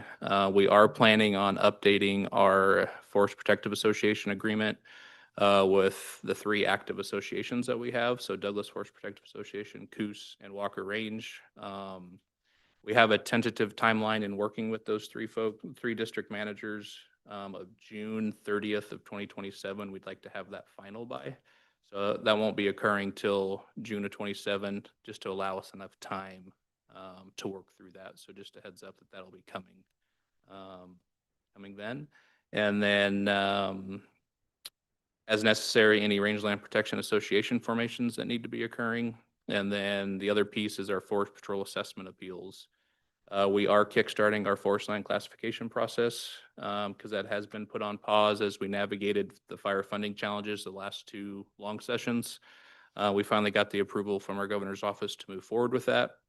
So we are moving forward with 4 counties around the state to get that process kickstarted. Just as a reminder at a high level, really what forest land classification does is really looking at forest lands within each county where our districts reside and determining who should be or who should not be paying forest protection to receive fire protection from ODF. So, and with that, if landowners appeal, if they've been added, that would come to the Board of Forestry. So given that's a 2 to 3 year process as we navigate that at the county level, not sure if there'll be any appeals coming to you over the next 2 years, but it's more just a heads up. We are kickstarting this process again. So depending on when these first 4 counties button up their process, potentially we could see appeals coming forward. And that's it for protection. Yes, go ahead. Hey, Michael, Lizette Power. Just a general thought, maybe not so specific to this, but I'm often listen to the Northern California news. And in this past year, there was a spot on weather in the summer and some of the fires that were going on. And I just noted this really elevated conversation on a nightly news piece regarding fire. And this newscaster person basically talked about the fire that was happening outside of Wairika and went into really briefly the fire regime and the number of cycles that had been missed and the fuel loading on that. And I just thought, wow, that's, pretty amazing. And then when I was in Santa Fe, I heard something simpler, sort of the in-depth piece. And what I thought is there must be someone in the state and forestry that is feeding that very specific information and elevating the knowledge of the community in these fire-prone communities. And I'm just wondering if there should be sort of a push, with your districts and your PAOs to kind of start not just talking about when the fire started, community evacuation, whatever, but kind of front load in the spring, especially this year, that just start introducing the public to those kinds of terms on fire regime, return cycles, things like that. I mean, I think it was these are concepts that, you know, maybe the public can benefit from, and start connecting the preventative prescribed fire and thinning, and the importance of that to what they see on that nightly news before they have to evacuate. Just a thought. Yeah, no, I appreciate that, and I think you're spot on, and I think we got a lot of work to do in that arena in terms of public messaging. I think we're starting to see the benefits of needing to do that, and I'd say we started to a point, but we definitely need to expand on that. I think a lot of that's going to come in conjunction with the work Josh and his folks are doing on the landscape resiliency plan, the 20-year strategy, as prescribed fire is going to be a part of that. And especially as we try to gain more public acceptance of the use of fire on the landscape at the right time of year when it's appropriate, right? Not in the middle of August, but you know, in those shoulder seasons. So I think we have a lot of opportunity ahead of us to start more messaging on that. And it's something that we definitely need to do and are planning to do as we start to get some of these programs finally lifted off the ground and start getting more of that public acceptance. Thing I wanted to bring up, first of all, I just want to acknowledge, recognizing how incredibly dangerous fighting fires is, that you guys had an incredible record last year of safety record. And it's truly impressive. That said, there's been some national media stories that have focused on the feds, but their use of contract firefighting crews, and particularly this long-term effect on workers, often immigrant workers, working for those contract crews who generally doing mop-up work with hotspots, and quite a bit of evidence of people, not properly equipped and having long-term, very serious health implications. And I know that we use contract crews too, and I want to find out how aware you are of that same issue, where we're directly connecting with some of the same types of crews, and what's being done about it. Yep, I'd classify it as, we're still trying to grapple with that and figure out what comes next. I think in the federal executive order for the unification of federal fire agencies, there's going to be some good work and research going on that I think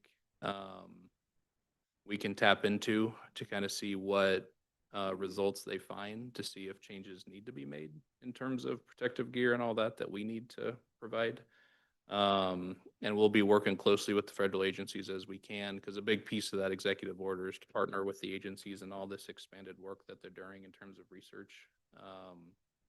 So the plan will be to be closely engaged with them as we move forward.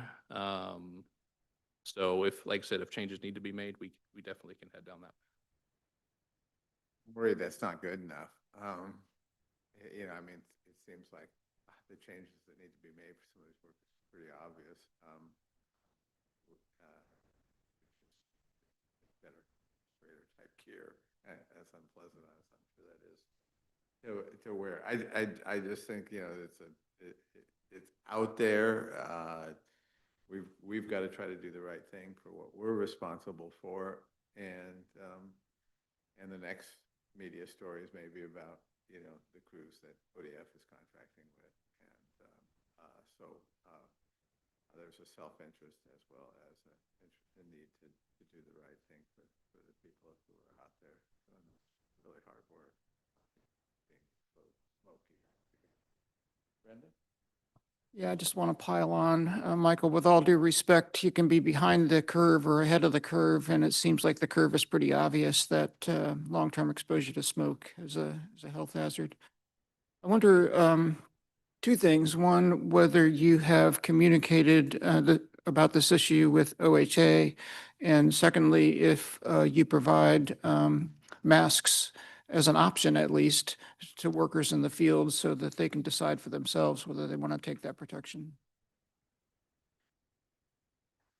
Thanks for that question, Brenda. There is There are some rules in the state currently under OSHA for both heat prevention and smoke preventions with this that all employers have to follow, including ODF for firefighters. So the smoke prevention portions, all of our employees and subsequent as line supervisors for others, we do annual trainings. With those trainings were just reissued a couple days ago for all of our staff coming up. So OSHA does have those employee protections in place for smoke inhalation at certain levels, and requirements for employees or requirements for employers to provide N95 masks and have them available for folks. You can't force employees to do that because that's a violation of their worker rights as well, but having them available if they choose to have those protective PPEs there.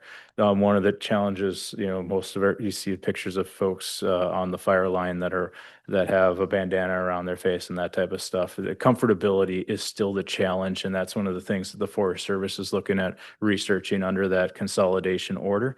There's not, you see SCBAs when firefighters go into structures and that type of stuff. Those are form-fitted, clean-shaven face, very specialized apparatus to provide that that filtration of the air that's intaked into the body, whereas N95s are the next closest thing. But it's, as Jim mentioned, the comfortability of it there. We can provide the PPE. It's up to the employees or their the crews to utilize them.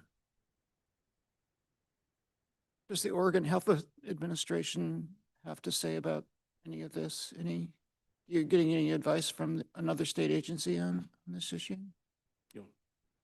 So they were a heavy part of the rulemaking guiding OSHA and the development of the worker protection rules from a few, I believe there was one in place 2 years ago. Thank you. And to kind of tag on with what Tim said, so what we do is we work with our districts and make masks available as they need them. And in our fire cache here in Salem, those are available on all of our fire team assignments that go out. So they're laid out and available for the firefighters if they choose to use them. So we do make that type of stuff available for stuff we have access to right now. I'm just wondering, as far as the unions that may oversee some of these groups, what are they saying? And,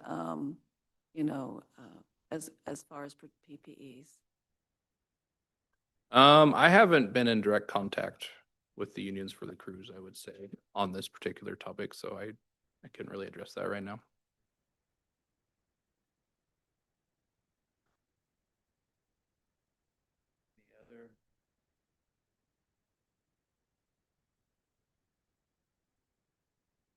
I have a question that doesn't relate to anything that was covered so far. Is it okay? So in the table that was provided to us in our board materials, there's a line for Climate Smart Forestry Awards, and it's TBD and TBD. And I'm just wondering what the plan is and why it's TBD.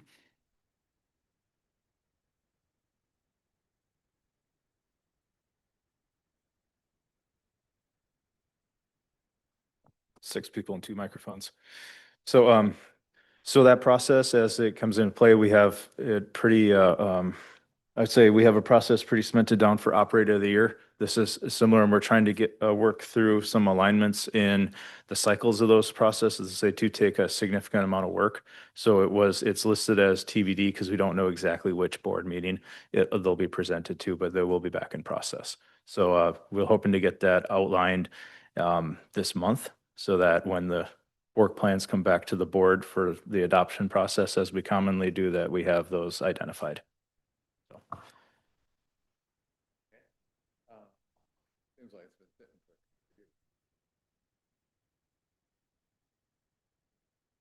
When was the climate change and carbon plan approved? I can't recall.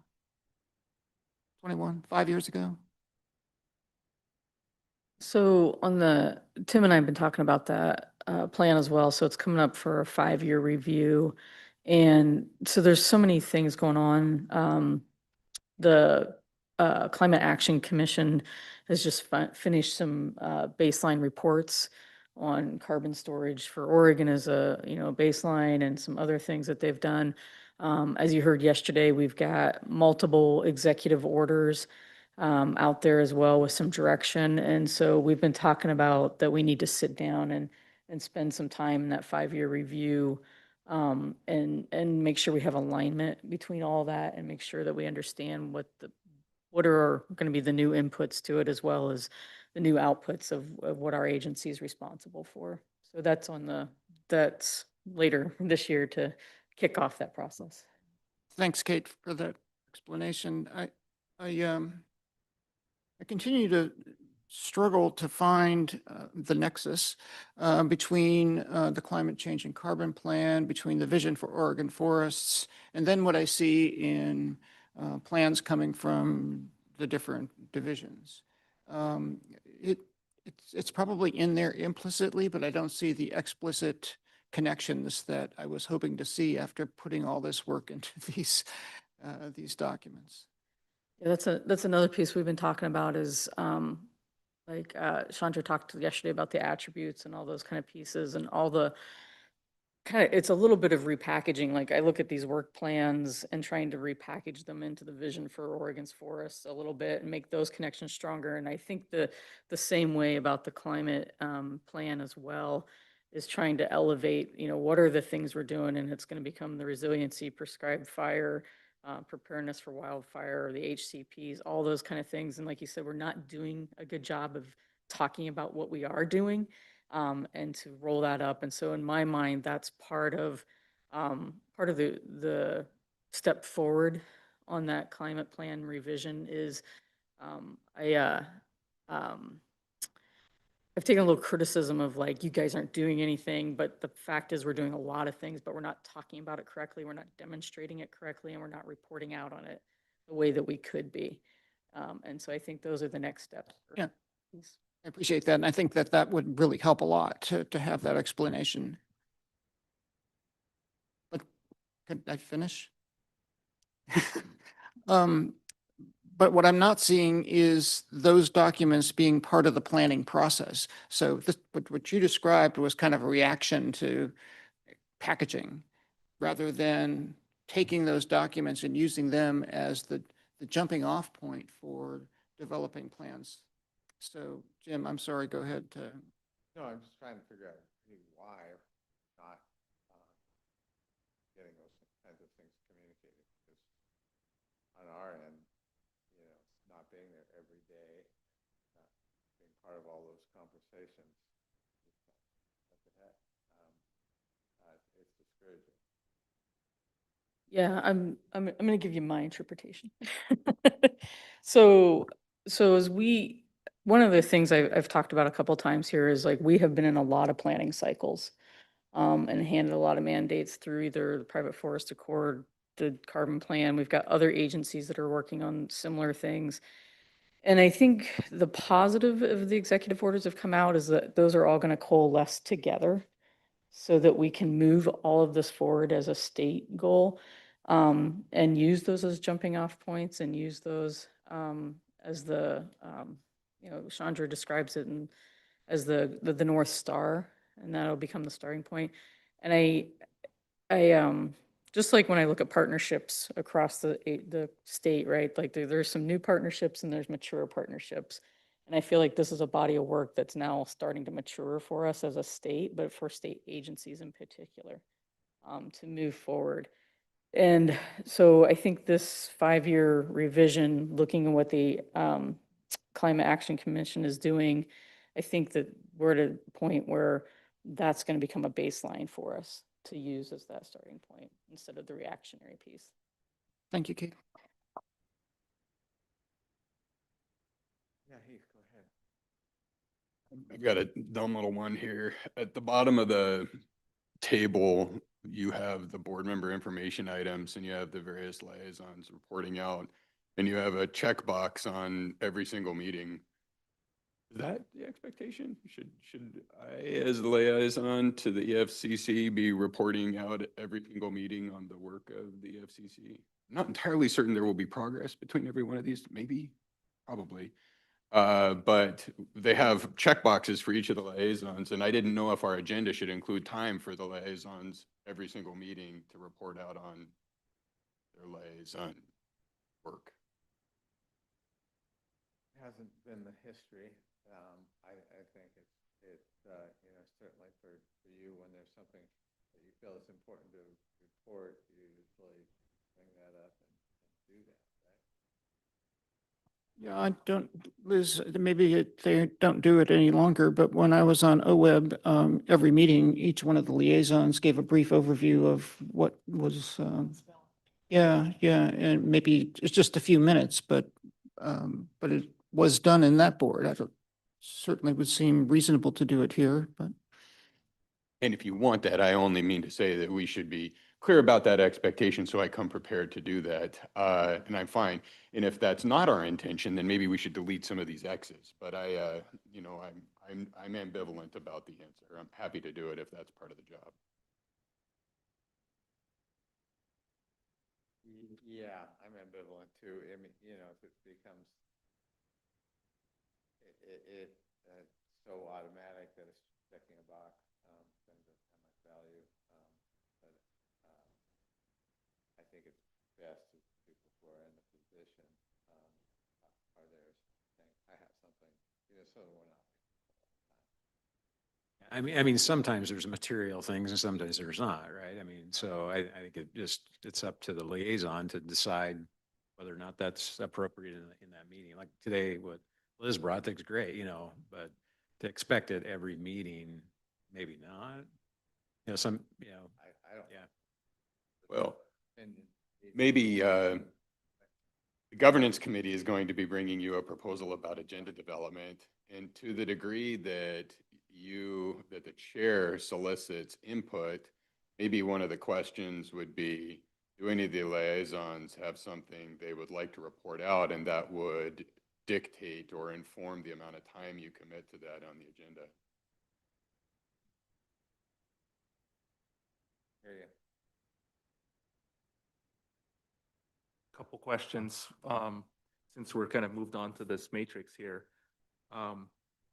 There's a handful of things on here that I don't know that we've talked about yet that I was curious about. So on the first page, on the ODF information items, there's 2 emerging topics: forest ecosystem and conservation management and forest sector economics. What's that? I don't know that I'm familiar with those.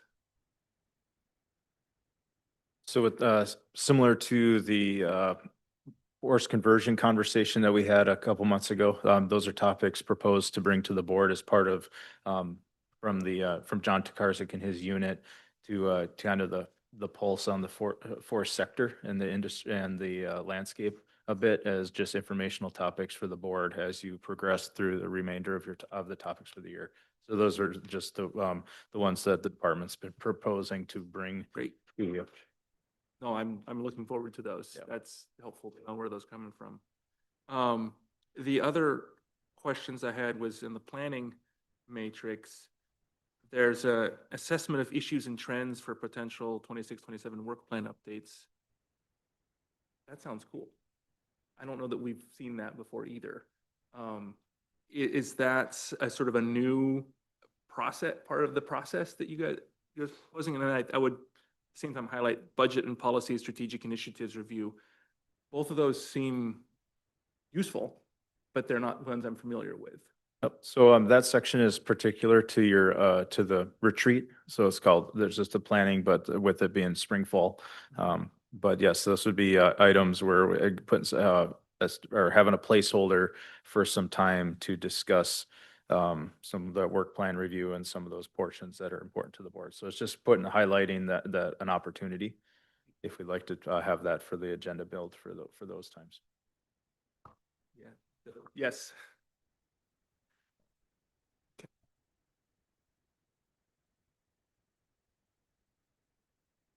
I think we're probably ready for a break, and then we can begin to our board work plan after break. And so let's return at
valuable, because it's good for us to have a reminder. And given what is essentially, this is a calendar, it's not a work plan. But that's a valuable thing. And I think it is good for us to be reminded of all of the things that we have to do, mostly on our consent agenda every year. But I don't think any of us are serving on this board to vote on consent agenda items that are required by law or whatever. Things like almost everything on this list is sort of that ilk. Am I right? And Bob Van Dyke pushed us to have our own work plan. We've never really done that. So I guess I'm making a few comments, but I think it needs to be, what are the things that we're wanting on our agendas? What are our goals individually and as a board? So maybe we can start this by just kind of going around the room with different board members, and I'm just going to ask the question: what do you want out of this process, and what do you see as an effective work? What will an effective work plan look like that we could try to really put together the bones of it in the next couple of hours? Are you looking for like specific things that we're interested in to explore? About what? I mean, anything and everything. how much does this differ from asking for things to be on the agenda? A lot, probably. I think a work plan for the year is outside of this calendar. What do we want to be pushing? What do we want to be talking about? What kind of presentations do we have? What would we like to see? What are the topics that are most important to each of us? And I think we need to kind of get those on the table, and then see if we have some consensus about what's realistic for us to tackle. Well, I'll start. I guess Yeah. I'm on the end of the table. I'll start. I'm very interested in stocking and riparian areas in Western Oregon. I'm very interested. Brenda talked about that a little bit. There's data out there. There's how do we get to desired future conditions within riparian areas within Western Oregon? That's just something I have a lot of interest in. I'm a forester. I think there's a lot of data, there's a lot of information, there's a lot of, that can inform decisions and policies. And I think that's, how that fits exactly into the work of but that's something I'm very, very passionate about. I'm very interested in seeing being done. So you're looking puzzling at me, Jim, like. Elaborate a little bit about what you would like to see and the goal is. Well, I think with the idea that we've had significant protection with the PFA, changes of protection, pretty simple protection, simple, not the right word to use, but we've had dramatic additional protections within riparian areas in Western Oregon. And I think that's not the end of the story, is what I'm trying to say, is that I think we need to continue to look at active management within riparian areas to promote a desired future condition, that's going to benefit. Riparian areas are a very, very unique part of our forest. I think we could probably have agreement on that. Very, very unique, very special places, very different, and so.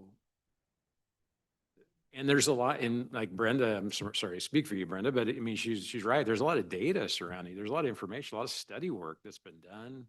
A lot of the field has been plowed here, that if we can combine some of that data and begin a conversation about what that might look like in the future. So that's just something. Does that answer your question, Jim? Can I follow on that? Or Sure. No, go ahead, Ben. so I would agree, Joe. I think that's important, and I would be interested in pursuing that. And I guess I wanted to, maybe I can sort of use Joe's example and sort of pull that out a little bit as I thought about this. And I've thought about the rules we have that are good, but they're a bit blunt. It's trying to thread this needle of a one size fits all to accomplish a set of goals. And with the diversity we have in our forests throughout the state, that often doesn't work very well. And so we lean on PFAPs a lot, plan for alternate practices. And um, and I think there's a lot to unpack here, and I would really like to explore this maybe at a little larger level, with this being one of those examples. And I think there's a handful of other examples we could look at as well of, I'm thinking of, reforestation in the face of climate, a changing climate. Our current rules don't give landowners a lot of leeway to experiment with good, interesting reforestation practices.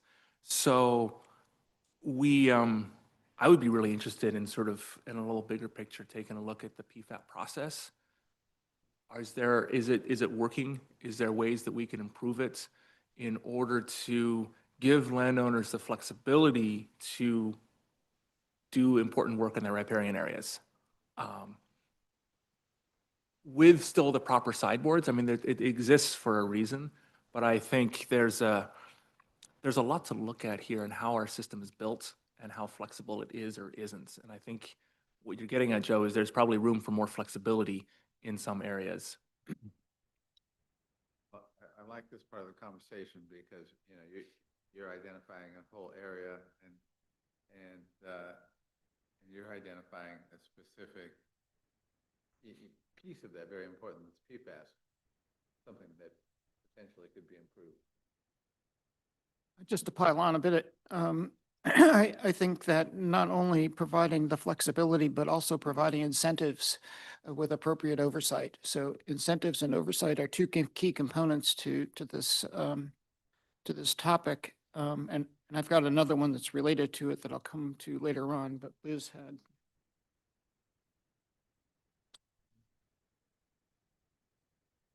Yeah.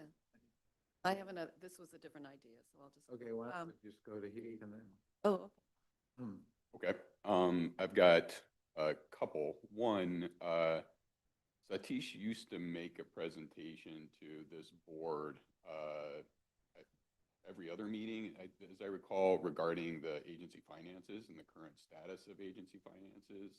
I recall him, he was the CFO a couple CFOs ago. I would love for that to be reinitiated. That is to say, again, this board has an oversight function in terms of agency finances, and I think that it wouldn't be a big lift to have 30 minutes every other meeting, ordinary meeting, to have them present on where things are sitting. I understand we get the financial report, that letter, but that letter doesn't have much visibility by the public, and presentation here with a couple slides up, I think would be really nice to see.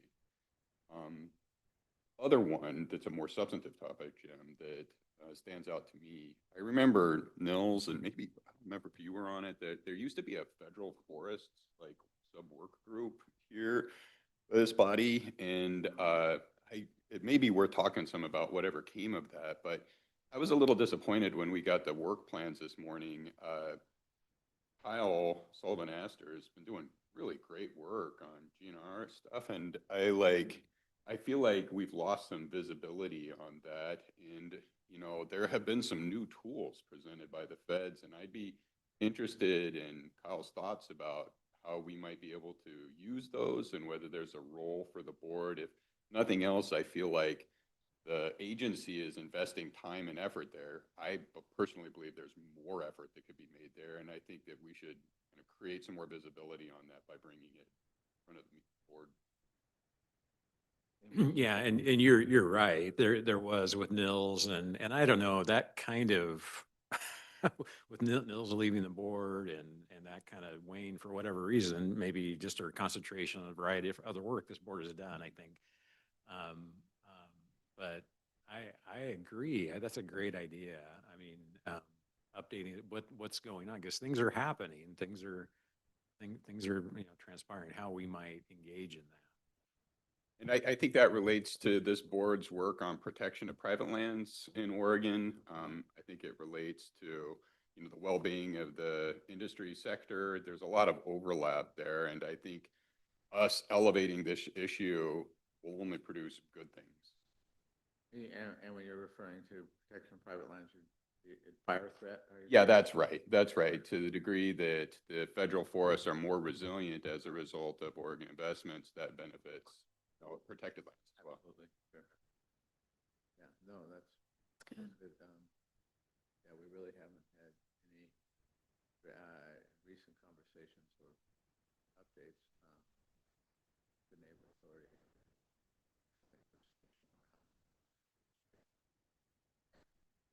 Lizette Power.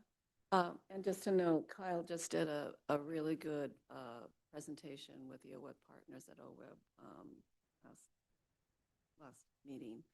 So I have two, Chair.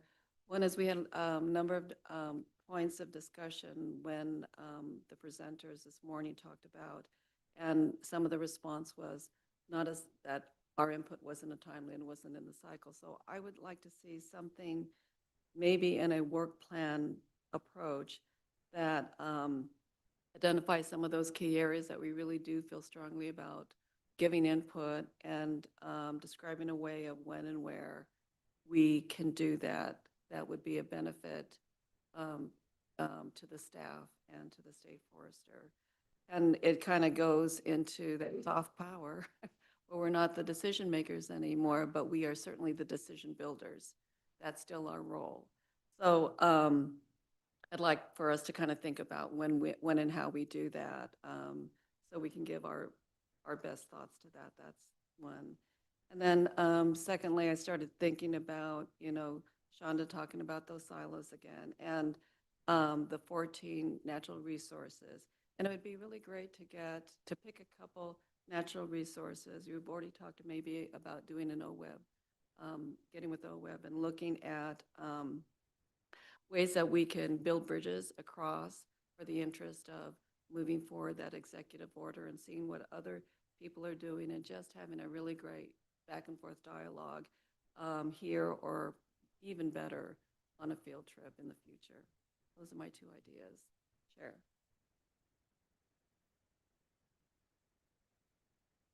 I have a few. The first is just to expand upon the idea that Joe mentioned, and that is incentives for landowners to address maintaining ecological integrity of forests on into the future, given climate change and other factors affecting how climates are going to function, both from an economic as well as ecological perspective. But ecological integrity is really, in my opinion, the foundation for what we can work with in the future. And that leads to a careful examination, in my opinion, of the Forest Practices Act. And my assessment of the rules in the Forest Practices Act is that each rule has been put in place to address a certain issue, right? So it's probably not appropriate to use the analogy of a Band-Aid, but it's a Band-Aid put on the land to address an issue of reforestation or water quality or some other factor, right? And you have all these Band-Aids overlapped on each other into a one-size-fits-all outcome for every watershed. So they're just constraining the conditions that you're going to see in a watershed. And my hope is that someday, after I'm off the board and probably long gone, is that we rethink the way we work with private landowners to manage watersheds, so that they have incentives to build ecological integrity into these watersheds so that they have a long-term future. And we relax some of the constraints that they're working under. And inherent in that is trust. Trust between those people who want to lock it up and throw away the key, and trust between those who, with the others who see active management as a way forward. And in many cases, one is appropriate, the other might be appropriate, but there's a middle ground that probably is also appropriate. And we're not there. In the 7 years that I've been on the board, we're clearly not there. There's this false dichotomy between us and them that just erodes trust, and we need to somehow get past that. The other topic is a discussion about how best we can support Casey in terms of her success going forward.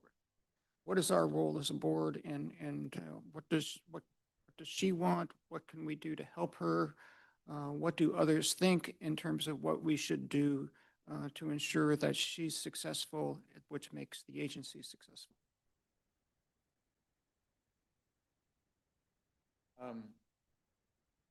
Linda, you're using the term that Susan Jane Brown is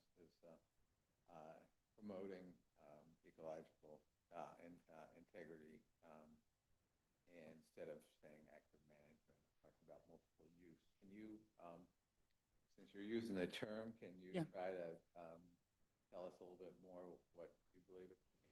Well, I can what I believe it to mean, but also she gave a talk and answered lots of questions for the Yale Forestry Forum just a week or so ago, and that I'll get the link to Ariel, and maybe she can send it around to the board. But ecological integrity is just that the system is providing the functions and structure of a forest, all aspects of a forest, whether it be nutrient cycling, carbon sequestration, habitat for X, Y, or Z, water quality, air, going forward at a time when pressures, climate change, social pressures are impinging upon the ability of those forests to provide those benefits. And it's not entirely a human-centric view of ecological integrity. Is not a human-centric view necessarily. We benefit from the outcomes, but it's more a vision of what should we be doing with the forest to allow the forest to continue to move forward and be functional in its own right, as well as providing benefits for us. When we know that the existing ways that the current ways that we manage forests are not going to be as effective in the future. And I say that as a resident of the hills on the east side of the Coast Range outside of Philomath, where I can look across the valley and see more and more dead trees as the result of every dry summer. Things are changing, and Ben, you've got to see it up on your hillside, and you're doing things in terms of planting different tree species to try to capture that. To me, it's those actions that are paying attention to the integrity of that forest on into the future, that it will continue to be a forest, and it will provide some of these benefits for us, but also continue to function as a forest. So I'd encourage you to listen to Susan Jane Brown's talk. And then also, I mean, I'd love to hear from Ben at some point, you know, what he's and his family are doing on their property in preparation for this. Peter Hayes is another one, and you've heard from him. But there are many members of the Forest Stewards Guild who espouse this same philosophy. And you could go across the country and find people all across the country, private landowners who are approaching this topic. Ben? I've got lots to say. I generally agree with everything that's been said. I think those would all be fascinating topics to address as a board. I think I have a sort of a process comment before I launch into my list of things I'd like to look at. Is we often get an information item on the agenda, and we listen to it and it's interesting, we have a discussion, and then kind of, that's it. And I think this board would benefit from having a more formal, a more built out process for our work plan of here's an area that we want to look at. It will include some probably multiple information items. It will include board discussion, interaction with staff, with ultimately a result. I'm thinking of the streams. We can go take a tour and have a nice conversation, but what's the result? And I think we have lots of really interesting information items that I've had on my 5 years on the board, but turning those information items into action, into a change that's helpful, I think is where we often fall short. And so I think it would be good to sort of build out a process where we, in a conversation like this, sort of identify a handful of things that we want to work on over the course of the next year or two, and then build a process for what that might look like. Go ahead, Heath. I was just going to offer, this has come up a couple times and just in this meeting, actually. And I think at least in terms of aquatics, this board doesn't really play that role anymore. That is to say, the way the adaptive management program is set up, the PFA largely produces a baked cake that comes to us at the end. The Adaptive Management Policy Committee grapples with the questions to ask. The independent science and research team analyzes those questions and makes an assessment of what's wrong and what's necessary, and then they kind of develop a package and bring it to us. I think we have the ability to kind of prompt some of that conversation in the first instance, but I only mean to suggest that, there's a different role as to terrestrial rulemakings that's still out there that probably your comment is germane, but I think it's important to remember that, that legislation kind of fundamentally altered the role of this board. And I think that some board members and some members of the public looking at the board may have some misgivings about that. They're like, hey, this isn't an action-oriented board in the same way, but that I think in part was deliberate, at least to those rules. I agree with you to a large extent, Heath, and I think for any of these, as we keep throwing things out on the list, Jim's writing stuff down. But I think your point is well taken. Like we need to, if we don't really have much ability to do something here, what's the point of us having an information item? Yeah. We should focus on areas where we do have the ability to work. And I think that's why I brought up sort of looking at PFAPs, because that is still an area that we do control more directly. And that is a pathway for a landowner to work outside of the direct rules if they're, in consultation with the stewardship foresters. If we work with that process, I don't want to say it's an end run, but it's another pathway to flexibility in the rules. I think this is a great conversation because I think we're zeroing in on a couple of things. A laundry list of all of interesting presentations for the board is not probably what we want to create here. And I'm just thinking about the bigger picture of where this board is relative. So we've got the state, HCP. It is not a great time for us to pile on anything else onto the state forest regulation. Pretty obvious.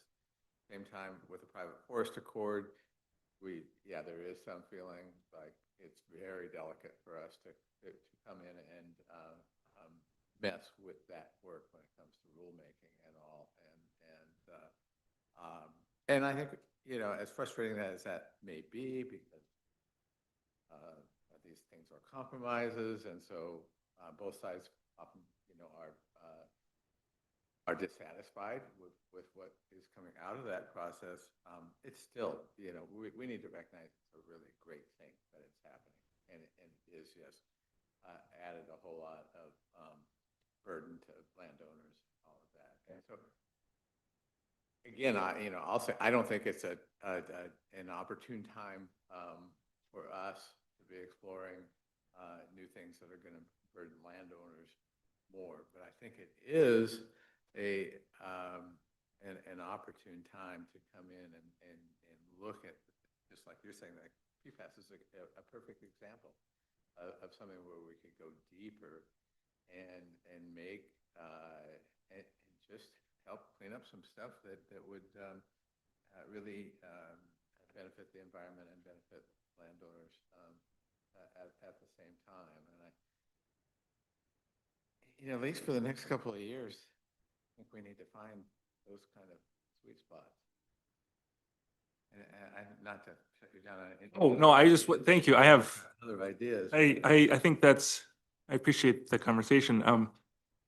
I've got a whole list of things that I think would be interesting to talk about, but like we've talked about, finding ways for landowners to have flexibility within the rules on management in the face of a changing climate.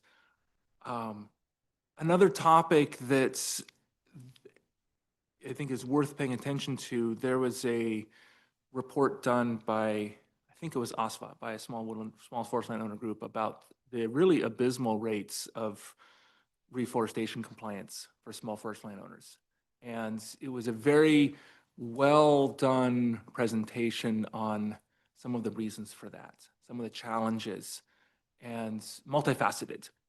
And I think it would be worth us at least listening to that. And I think there were a lot of suggestions in that presentation of things that the department could do to help improve that reforestation rate.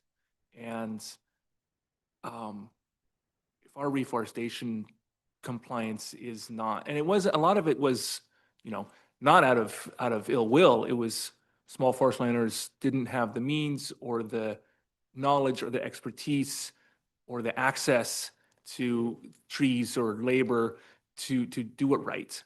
And then they were a couple years in, there's blackberries and it's 10 times harder. But the result is our reforestation compliance is pretty bad. And we should be looking at that and figuring out ways to improve it. And I think there's some information, there's some learning, but there's a project there that would be worth us as a board taking a look at and shining a light on. Another topic that is a little more different thread is we have a lot of, and this goes back a little bit, Heath, to your comment about the Committee for Federal Forests. There's a lot of committees that we oversee or sort of approve, appoint. And I think there's more opportunity to make use of those committees. Take a look at, are these committees the right committees for 2026? Is there an opportunity to make changes to make them more helpful, work better? And I think of the forest practices committees, regional forest practices committees. It's hard for staff to find people to be on those committees. With the PFA, it sort of went around those committees. They haven't really had much to do for a while. We don't hear from them. I'd like to hear from them.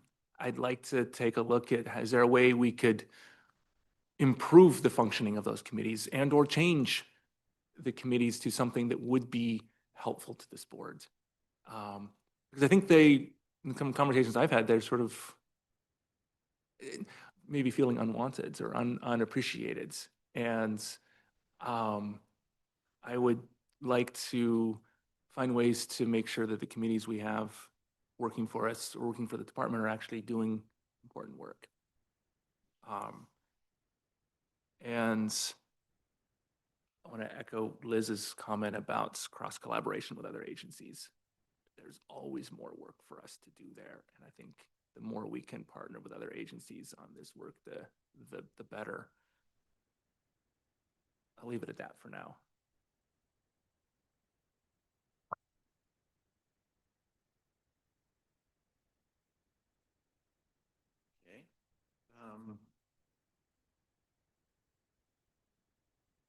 So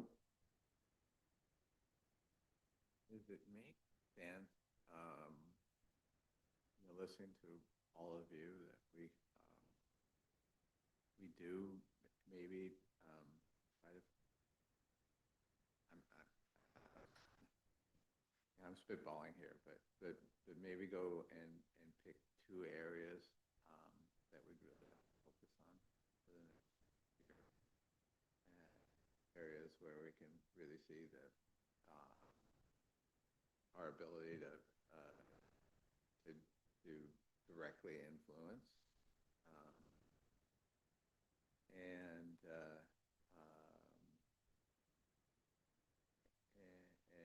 anyhow, I'm just thinking that, again, I don't see a whole lot, a laundry list of presentations and going off in too many different directions. On top of this whole calendar stuff that we always have to deal with. It's going to make a lot of sense. Is that, we have 4 or 5. Keith? Well, I just, I don't know, I think that's not a bad idea. I was just looking at this big table with all the work we have coming up, including prominently on state forests. And I think to the degree we do that, it kind of requires somebody with a sharp pencil and a view at this calendar to try to start sketching out, frankly, just agendas for the next year or year and a half of meetings to see to what degree we have time for these extra issues. It would be really easy to bite off more than we could chew. And I don't presently, like, if it's just in the abstract, yeah, man, I think several of these ideas are really good and I would just layer them in there. But I feel like I don't have the tools presently to know what's realistic for us to accomplish. And I guess I would encourage, it feels like that's falls on the chair, which implicitly means that probably falls on the state forester. To literally map out these meetings and say, here's how much time we have, and like, here's what we might be able to do over that period of time. Yeah, I mean, and working on this will inform the process that typically happens where I'm working with a state forester and our board administrator, regular 2-week meetings. So, we're going to have to develop the agenda for the March meeting, and at various times we come in with these ideas for presentations and all, and then there's typically, okay, do we, if the staff's going to be asked to do a presentation, they're going to need to do some work. They're going to need to have time to do that. So I can come with an idea, and three of us meet next week, and Kate will say, yeah, we can do that, but we won't be able to do that till June, for example. That's right, but I guess I mean to suggest, and real quickly, like, is it not, like, I appreciate that you're developing the March agenda right now, but I think there's a universe where you're developing next March's agenda right now. That is to say, where as you approach these timelines, that this is the work we're going to have to do then. And it's not like magic. If we're going to have to take public comment and, make a decision on a rulemaking, that's probably going to take 3 hours of our board meeting. And you're going to know as you approach that we don't have a lot of resources, or maybe we do have time in that. And I wondered if literally just creating skeletons of outlines of agendas 2 years out would help that. I think that's why we're having this conversation. Yeah. So that does go out and envision at what is being dealt with, at our next retreat and the next March meeting. Yeah. Because we haven't done a great job with that. Yeah. It's really scary. I'm beginning to agree with you on almost everything. So I think that's a great idea. I don't see any reason why somebody can't sit down and rough out an agenda, given all of the things that we know we have to do, and see where there are holes, recognizing that there are going to be unknown things that come up that are going to have to fill some of those holes. But where do we have some room to begin to enter some of these ideas then on your list? And my suggestion is that we prioritize those and add them as we have room to be able to add them so that we can start. Because I don't think we're going to start unless we get something written down. Right. And I think that'd be perfectly appropriate to do. I mean, but I kind of need a chalkboard. Do we?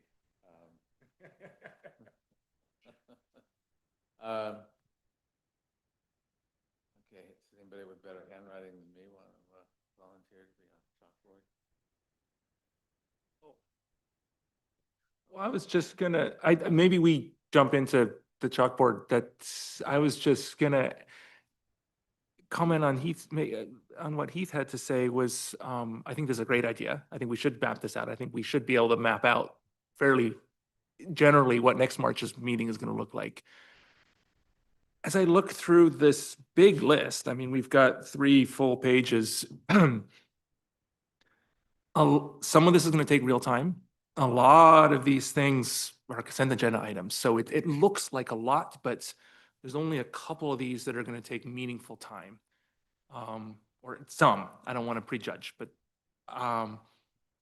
and also I would just, looking back over the last couple years, I don't think we've had a board meeting that has gone over time.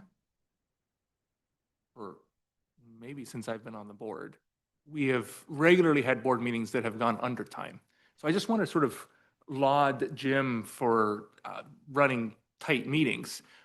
And also sort of point out that there's been a handful of times when we've taken what has been scheduled as a 2-day and, well, we're just going to make it a 1-day because we don't have enough there isn't enough to fill 2 days. So I just want to sort of represent that from the last 4 or 5 years, we actually have more room on our agenda often than I think we give ourselves credit for. So I think there's a combination of looking through this list and figuring out what time this is going to take and the things we want to do. I think we can find ways to fit a lot of things in. Just want to add that if we prioritize these, then we need criteria for prioritization. And one criterion I think is our interest in that. Do we have energy to put into it? The other is what's the impact on staff time? And then, and now connected to that is to what degree can we go outside of the agency to seek advice and expertise? Whether it be from people in the field, what Ben's doing on his property, or universities or research agencies, Forest Service, others. So we can lean on expertise that is complementary to the expertise that we have within the agency. So Can I ask Kate, any reactions as you listen to this conversation? So many reactions. No, I think so. Like we've talked about other things, there's always tension in the system, right? And we're like the little hamsters on the wheel trying to get the work done for the agency, like the mandates that we have. And Brendan and I've talked about this, is like we are really good problem solvers and really good at doing things. And I think so. I agree. So I've been trying to sketch out the last year of topics on my whiteboard upstairs. And what are the critical pieces? But I think one of the things that I'm hearing is there's a couple topics here that are of interest to dive a little bit deeper on the PFAPs or wherever it might land, and to maybe tackle one of those pieces of it to do the dive of, are they effective? How are we using them? All those kind of pieces. And that's something that you can have influence on, and help share that information out. I do think that in the list of things, that some of these things that you provided are also just a standardization. I don't know what the governance committee is thinking about agenda development, but there's a little bit of a standardization of the financial report or the committee reports and getting those into a schedule as well, which we haven't done, if that's something you want to hear from. And so since I've been in this seat and observing, it's always a mad rush. We do a call for topics like 12 weeks before we come to one of these board meetings internally to meet, like, what are the things we got to do? What are some topics that are emerging, those kind of things, and then backtracking from there. So this is another place of like, where do we get the board into the system? And that call of topics being done a little bit more widely.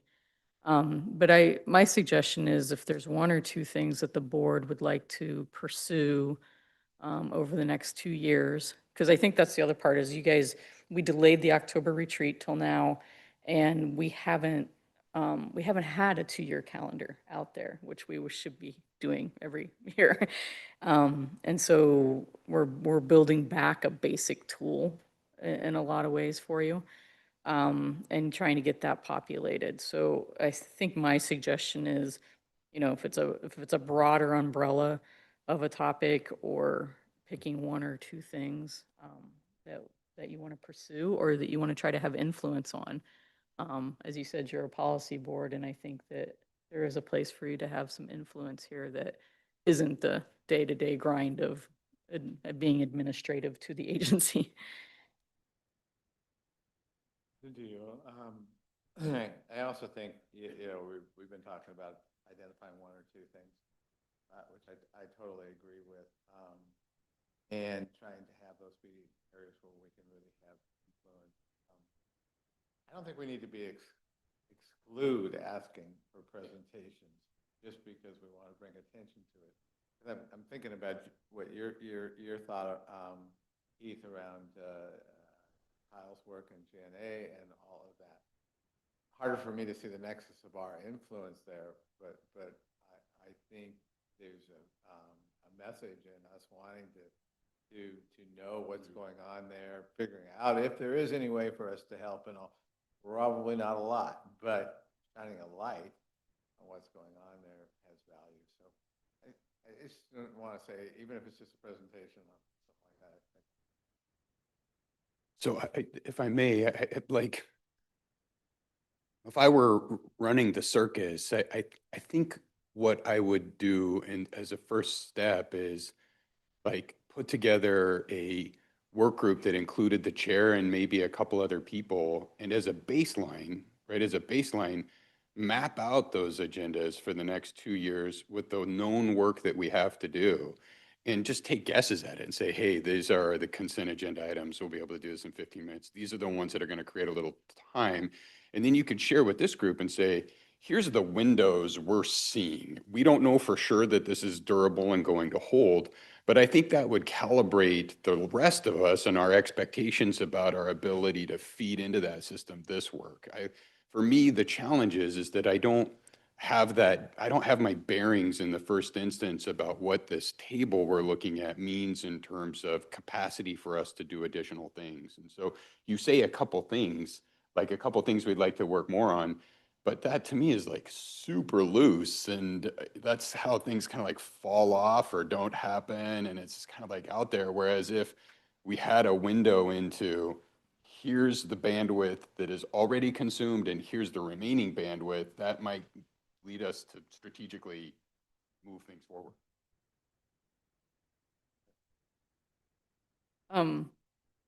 The bandwidth is taken up.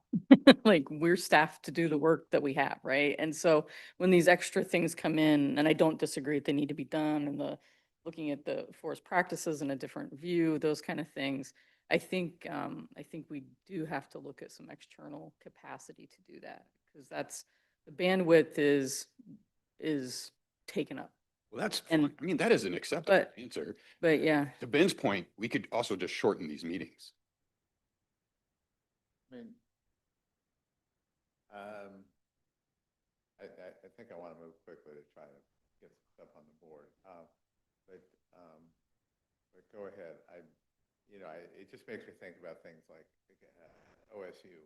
Could they help us with the PFAS rather than on staff? Yeah. So I think one of the criterion we could use when prioritizing these, if that's what we end up doing, is not only what influence we can have, but where can we have leadership? Where can the board be the body that takes the leadership on an initiative and move it forward? So that we're not always trying to react to something. We're leading something. In my 7 years, I've not seen that. Is it really the case that we're gonna try and do that here? Well, just a kind of a structural question. It strikes me as ambitious relative to like the cameras in the room and these microphones that we're gonna start like whiteboarding in this process. That just strikes me as an appropriate thing for like a smaller work group to tackle. I don't mean to presume. I just to throw it out there. I have never seen this board tackle that in one of these meetings. I don't know how far we can get, but I think we could, I think it'll be helpful, I think, actually, to have two things up there. And see how far we can get. You were already reading my mind around the subcommittee. So I agree, you know, that how far we can get in this circumstance is limited. So Go ahead, Brenda. was going to say a subcommittee sounds fine, but I think that the list that you have there, Jim, several of those topics had a lot of nuance associated with them. So whoever you have as a subcommittee, I think needs to reach out to the rest of the board members. Yeah, well, to be clear, my thinking, and it may only be my thinking, was that subcommittee would do kind of like baseline work and then come back to us and say, here's what's left. And then we could have this conversation about, all right, given what's left, here's what we would like to see invested into that schedule. Yeah, but a retreat is the place to do that. Agreed. I don't disagree with that at all. I worry a little bit, though, that we are not equipped to have the conversation presently.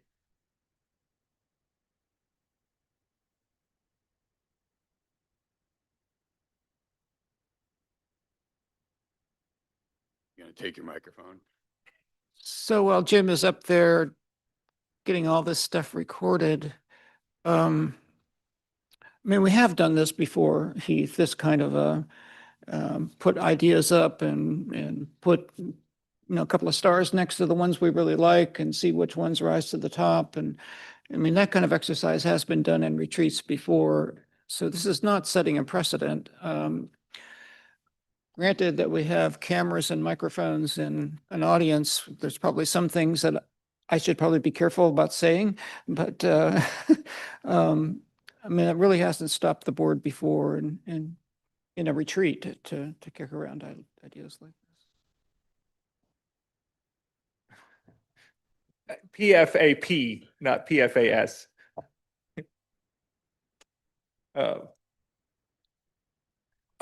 One just sort of a point of process. I think this is our retreat, and we actually do still have quite a bit of time on our agenda. So I think wrestling with this in whatever format Jim decides, I think is good. I want to be mindful. I've been thinking about this morning of the fact that we have a lot of change coming to this body. We have a new state forester coming on very soon, and we have 3 new board members coming on this year. And on the one hand, I want to make sure this current configuration doesn't get ahead of that new configuration. There are going to be new people coming on with their own ideas. That being said, I think it would be quite helpful for us to map out as best we can a path forward now. It's been a while since the board has had this many veterans of this tenure on the board. And so we should make the most of the experience of you three who really have deep understanding of how this board works. And I know that more often than not, it takes a new board member a while to sort of find their voice. I know it did for me. Maybe not for you, Heath, you found your voice right away. But I think it would be helpful for us to pre-build a lot of this now so that the new state forester and the new board members can jump into something that is set up. with the obvious understanding that they have their own ideas and can change things as they choose. Yeah, I think that's, the last part is critical, Ben. I think having the brain trust of this group provide some information to the next group is helpful for them, recognizing that they may take it in a totally different direction, and that's perfectly appropriate for them to do that. Yeah.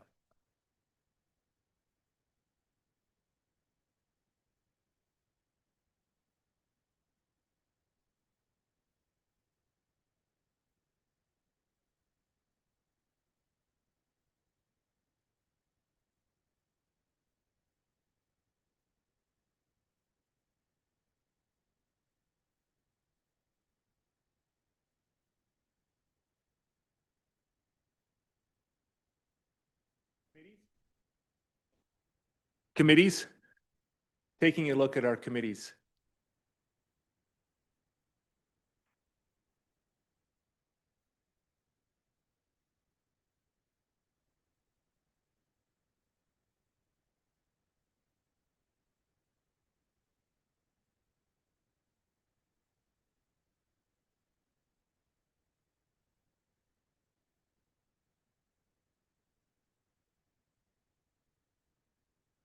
How to connect with other agencies in moving forward on the executive order.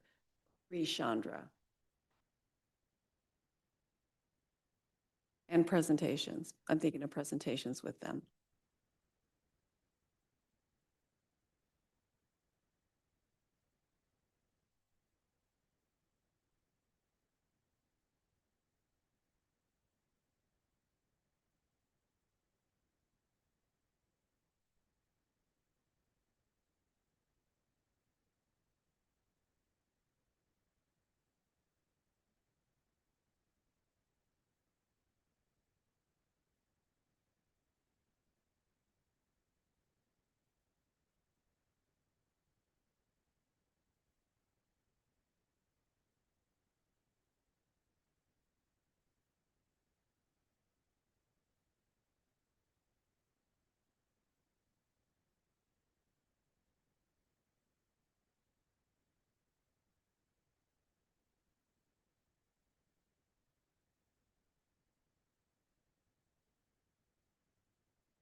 I mean, it's not entirely clear the objective, like, are these the deep dive topics? Are these the deep dive topics? And for the record, the public's not hearing anything you say. Fine. Well, I had suggested the financial updates, periodically, but maybe they're. Yeah, and I don't know that you need to. That was why I was asking. Think-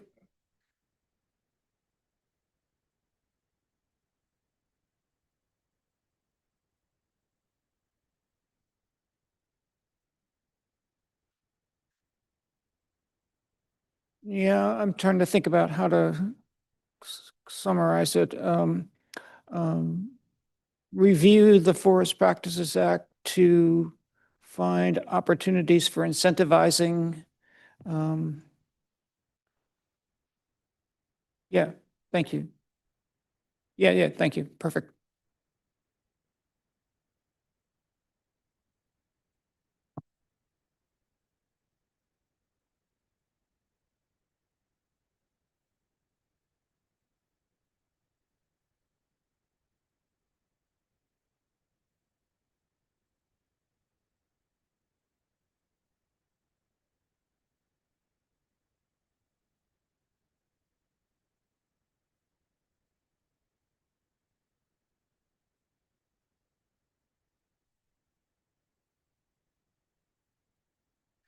Um, Jim, I would to add one more, some nuance to what you have written down.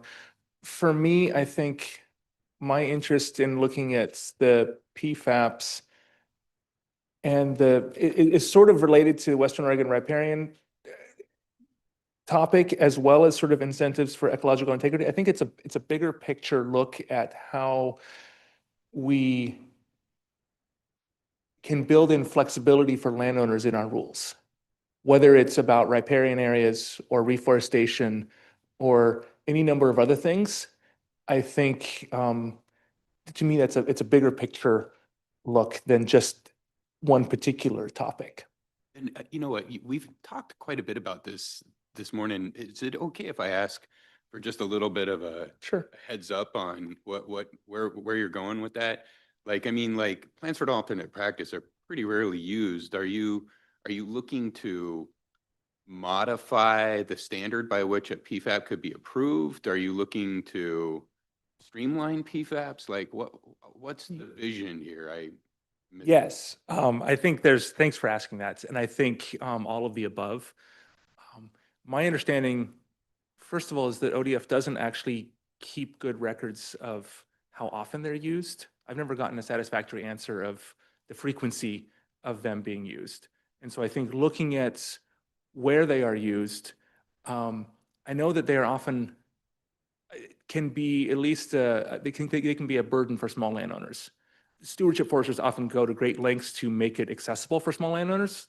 So I think I would want to laud the stewardship foresters for trying to make them easy, but they are maybe just psychologically a stumbling block for a small landowner. Like, oh, there's extra hoops to jump through. And so I don't have a set of recommendations at this point, but I think we as a board could learn about the current process, and as a result of that, I'm sure, come up with some recommendations of ways to streamline it, to take a look at the approval process. Some things, maybe it's great to be approved at the stewardship forester level. Maybe there's other practices that maybe need to go up a level. I don't know. This is all great, but the reason I ask that is just kind of structural. To the degree that that's the thrust of your inquiry, then I would agree that does not adequately capture it. Like Western Oregon riparian should be the sub-bullet. The primary bullet should be plans for alternate practice. Absolutely. Yeah, generally, I get it.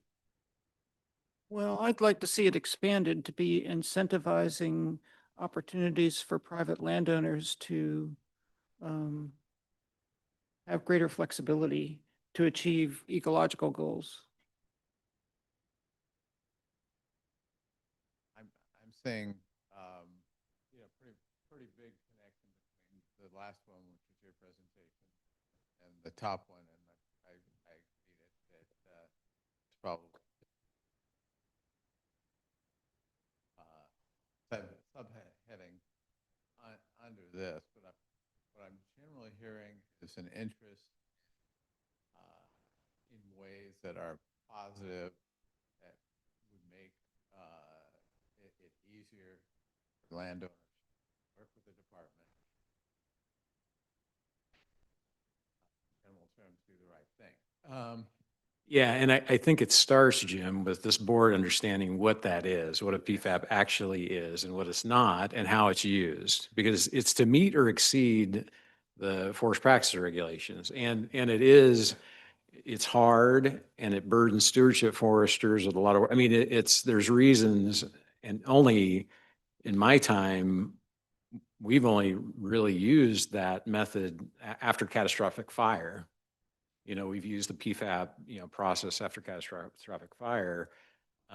But an understanding, I think, is where you start, right? And I think what you're saying, Ben, is you don't really understand how it's used, and what the burden is on the department to execute, PFAPs. Yes. I mean, the workload and all of that. It's a big thing, right? It's a great tool in theory, but there's some real roadblocks to being able to execute it. And I think it starts with just an education of this board. Absolutely. And I think I would add a couple more things on that, in that some stakeholders have real skepticism of PFAPs, of it's an end run. And there's a line of thinking out there. And I think it would be helpful to shine some light on how the mechanisms there and how they work so that we can build trust in that process. And I'll give you an example of, for emerald ash borer, for instance, we really should try to develop, I'm going to say, a template that is not, we don't have to reinvent the wheel every time a landowner wants to get ahead of the emerald ash borer in our riparian areas. We should think about building a template that can be replicated. Because honestly, we should be giving landowners all the tools possible to start turning over their ash trees now before we have a million ash trees that are all dead at the same time. And so I think it's an example where I think this a little bit of tweaks to our PFAP system could yield some real benefits. I should say, I mean, it is rare to use PFAS to my knowledge. It does occur to me that I think most tethered logging operations are under PFAS. And maybe one other thing is my lens is strictly through the small forest landowner lens, and their interaction with these plan for alternate practices. So, you know, there's a difference between how small landowners engage with that process and large landowners do, just from a staff capacity experience perspective. I envision some sort of panel of district stewardship foresters, you know, who are dealing with this directly, and us able to, you know, get stories from the front line and their ideas. Could be a very valuable place to how to start.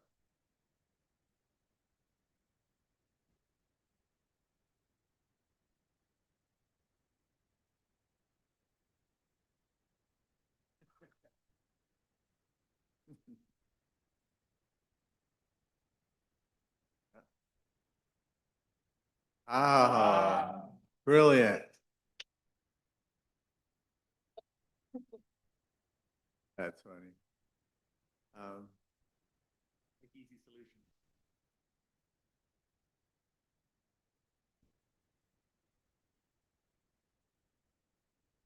So what are you all taking away from this? I'm taking away a lot of interest, and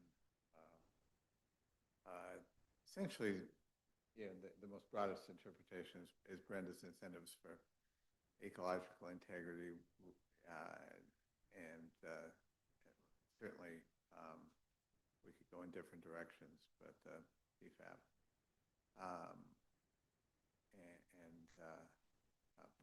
Western Oregon. So Jim, I think we can probably make this a little simpler.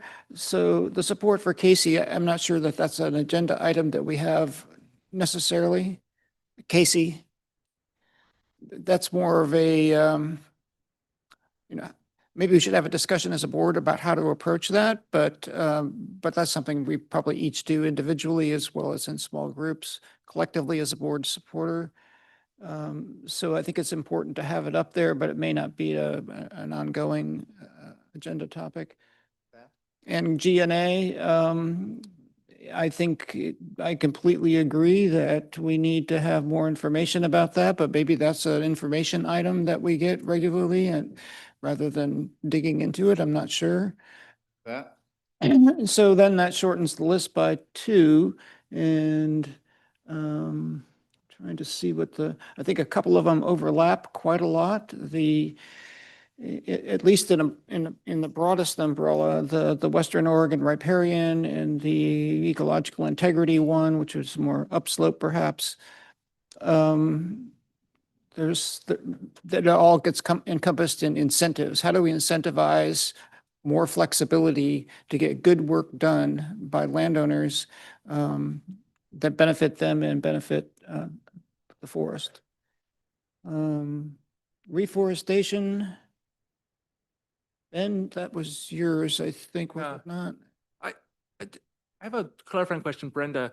You keep talking about incentives, and when I think of incentives, I immediately think of financial incentives, but I know that there many other incentives. And I think in this case, you're not actually referring to financial incentives so much as,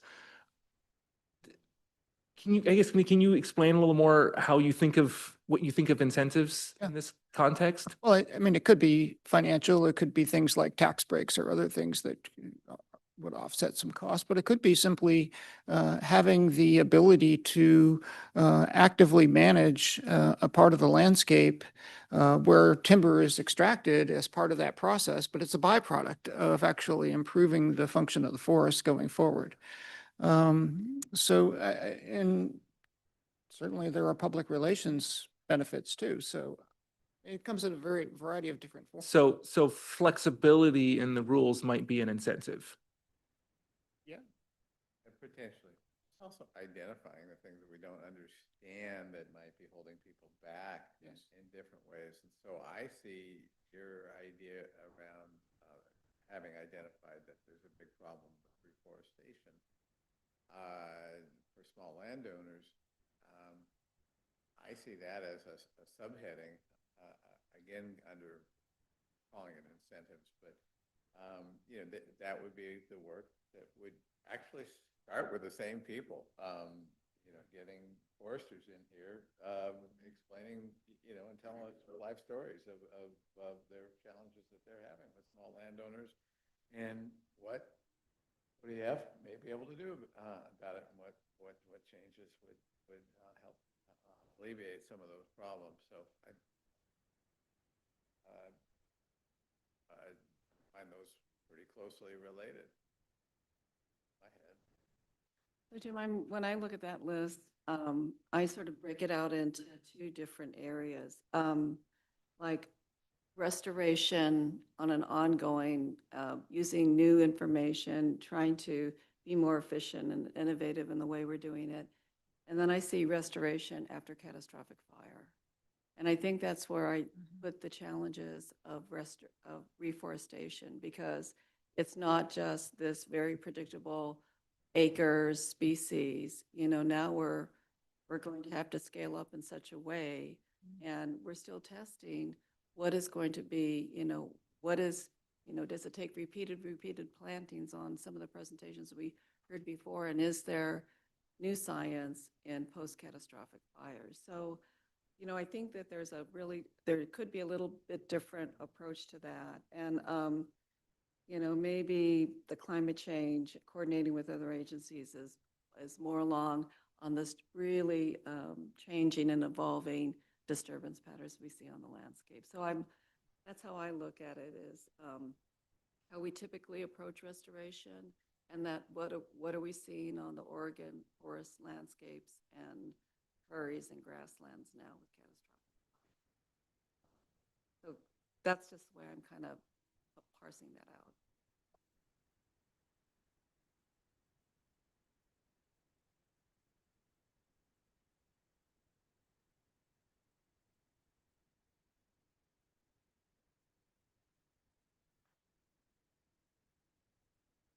Yeah, I'm struggling a little bit with visualizing the coordination.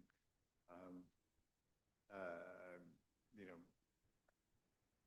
coordination always sounds like a good thing, but just identifying the specific opportunities that would really be useful. So I think one example would be what Joe brought up, and that is the west side riparian areas, and the fact that some of these areas that have been set aside are dense and they're not going to produce the desired future condition in the future. Why don't we, excuse me, get an ODFW and biologist to come in with a silviculturist and sit down over there and have a discussion about what the advantages or disadvantages are of active management in these riparian areas. That kind of fit with what you're visualizing. Oh, yeah, sorry. I'm trying to not choke. If we had an ODFW biologist and a silviculturist address that issue of overstocked west side riparian buffers, would we see an outcome where the two agencies have to work together to find a solution to that problem?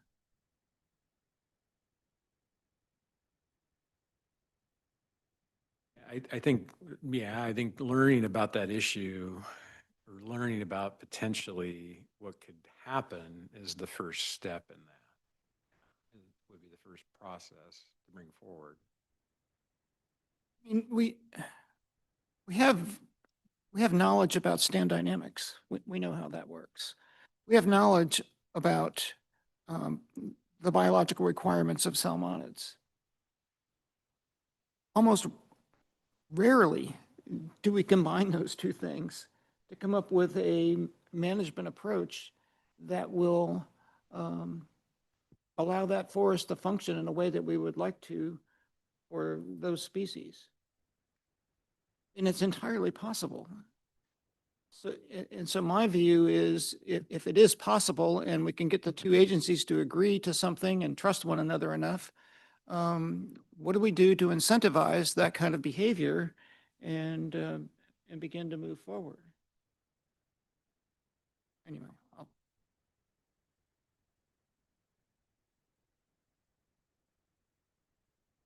although I will say that it's not just riparian areas.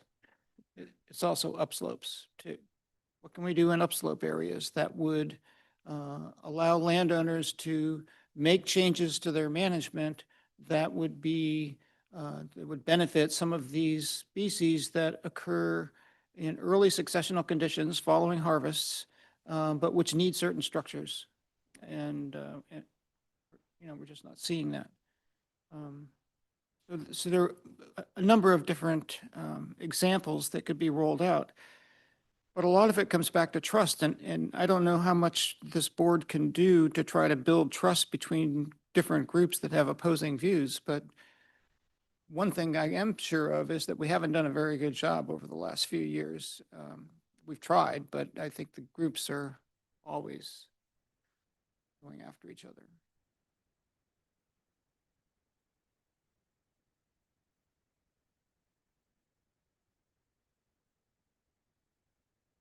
Yeah, there's like a kind of an interesting dividing line there between, I do think that the terrestrial questions are fair game for this board.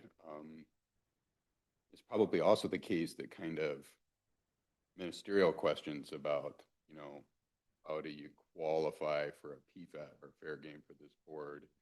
And so I think there's fertile ground for us here. I think that some of those kind of scientific questions about, you know, to what degree would an entry in a riparian area improve ecological outcomes and therefore should drive a rule change? I fear that those are things that we can spend time on, but will in any event have to go through adaptive management to produce a rule. Through what? Adaptive management through the AMPC and IRSD. But so my frustration, Heath, is that we are constrained by the rules initially, Well, I agree. right? So we're always looking for ways to kind of do something different that violates the rules. And it's just frustrating that we can't come together and agree scientifically as well as socially between different groups where we have the knowledge to provide an avenue for those two groups to work together and resolve a problem. Yeah. Maybe that is in the PFAP. Maybe that is, you know, because the PFAP is about meeting or exceeding the intent of the rule, right? And so if you're a stewardship forester out there in the field, what backup does he have to say that this plan that this landowner, let's say me, puts together is going to meet or exceed? And that would be, we're bringing that science forward together to give the backup, I guess, or the agency to say that, yes, you know, this is meeting or exceeding the intent of the rule to create a desired future condition. So Yeah. maybe some PFAP. Yeah. So he or she, by the way, but yes, the impact initially is likely to be negative. And that's, I think, how a lot of people react. So if you go into a riparian area and you start removing some trees, you're going to get a reduction in shade, and therefore we see opposition to that, and for good reason. But if you look over the long term, given what we know about stand dynamics and competition among species, we can pretty well predict that that's going to be much more functional in the future than it is right now. And that's where we need to build that trust between the fisheries biologist or the wildlife biologist and the silviculturist when they go in and say, this is a good thing to do. Amen. I wish you would have been there in the private forest accord negotiations when they were yelling at each other about fat, dumb buffers. Yeah, I wasn't invited.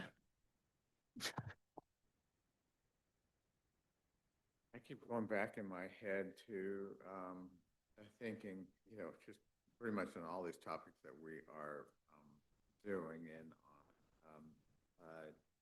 we're all struggling to understand what is happening to a lot of landowners on the ground as they deal with ODI. And we've had landowners that have come and told us how terrible situations are for them in person after we had a presentation about what it was like to deal with their land after a fire.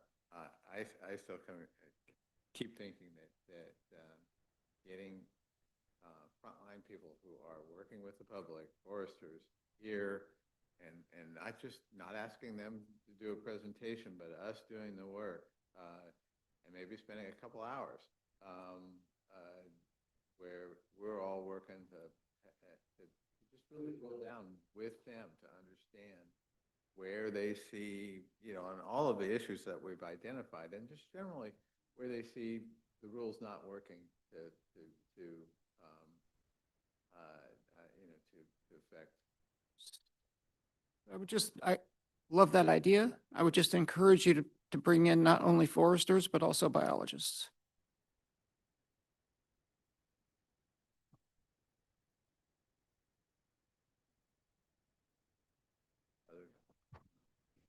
Want position here? Seems like that kind of thing is the first step. It's always like which bios, but yeah, I agree. God, my biologist. I'm talking about ODF people. Yeah, no, just listening to this, I was just sketching out. I mean, so there's a couple different pieces, right? Is you can call it ecological integrity, resilience, forest health, whatever. And so I think there's a piece of understanding what landowners are dealing with, which Ben has talked about. But so if we sketch out this 2-year calendar of like the gotta do's of running the agency and decision points. And then within that, like you said, some of these we can just take care of, like the GNA and all that kind of stuff we can take care of.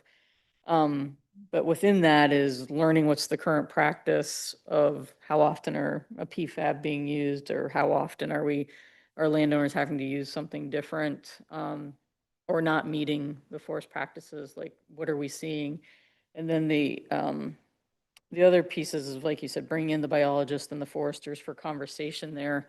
But I also think there's an opportunity to talk about what are the specific needs? Is it the ash borer? Is it Doug fir mortality? Is it the costs and access to seedlings and knowledge around those pieces of it? And understanding that part of it as well. And then in my mind, after that discussion and setting that background is where the board decides, as a policy board, we do want to have influence on a change of forest practices rules. And I go back years ago, this had popped up on years and years ago, talking about riparian rules. We knew that probably something had to be done differently for small landowners. And so I think once we have that baseline, that shared knowledge, and then we create the calendar of like, what is an action the board would like to drive on that topic through our forest practices or small forest land office or whatever it's going to be. And to create those incentives and create that flexibility. So that's how I'm looking at it from my seat of, this is one we've kind of coalesced around today.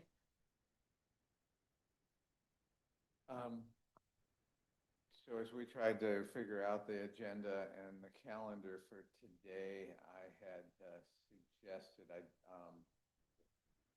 originally put on the agenda to take an hour for lunch, and I know that we're all start burning out from previous years, as well as some of us have long drives. So I suggested instead that we essentially have a working lunch, and so I think we should take a break. I don't know if our boxes are here for the soon, not coming in on noon. So why don't we take a break? If our lunches are here, we can start, but one way or another, with lunch boxes or not, reconvene at noon. Just 1 minute away, and see how much further we want to take this. That all make sense, everybody? Yes, but just very quickly, could I just get a sense by looking around the room? Is this headed in a good direction? People feeling good about this? Okay, good.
Heath Curtis is back. We would have started, of course, on time if Heath had been here earlier.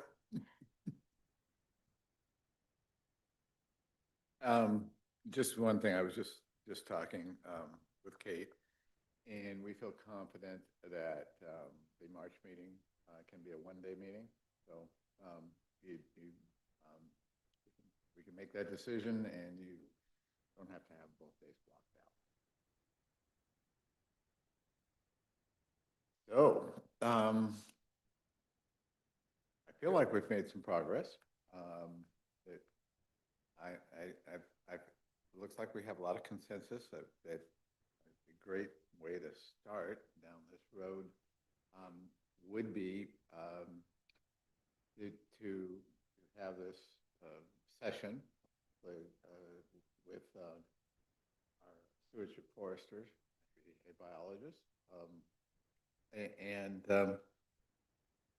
really use that for us to kind of zero in on where we should be exactly working on within this area of the various incentives and ways that we can affect good change in ODF's operations around enforcing the rules and what changes might make sense for us to investigate further.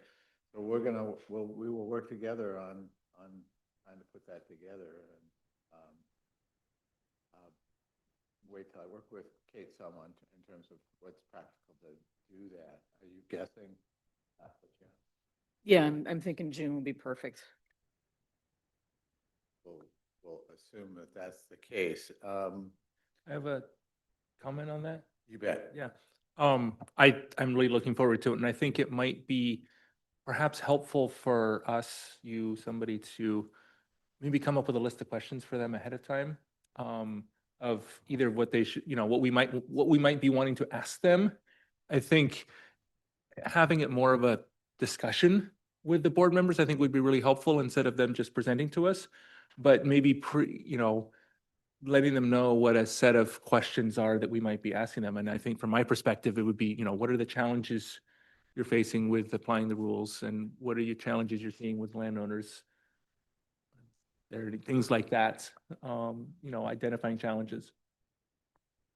I'm going to suggest, because I had the same thoughts, and probably now is not the time with a little bit too burnout to do all of that, but I think we can have a half-hour agenda item in our March meeting where we have a conversation about what might be some of the best questions be asking then in the June meeting. Go ahead, please. That kind so we're asking for not just any forester, but stewardship foresters to do the work. And I think that we just want to focus as well on those wildlife biologists that are practitioners that, have a similar focus. And maybe this is obvious, sorry, we should probably bring some stewardship foresters from around the state. In other words, yeah, and I'm sure that. Yeah, I already mentioned to Kate that it would be great to, because we have a wide variety of stewardship foresters, and I think that whose opinions are going to vary widely on many of these subjects, and we want to have a good representative sampling, and of course that obviously definitely want to have people from different parts of the state. That's pretty essential. Excuse me, I just asked Kate what the continuing education requirements were for stewardship foresters, and there are not any. And so I think that there's an opportunity here to try to kind of level the playing field among the stewardship foresters in terms of the information that they need to make good decisions in the field.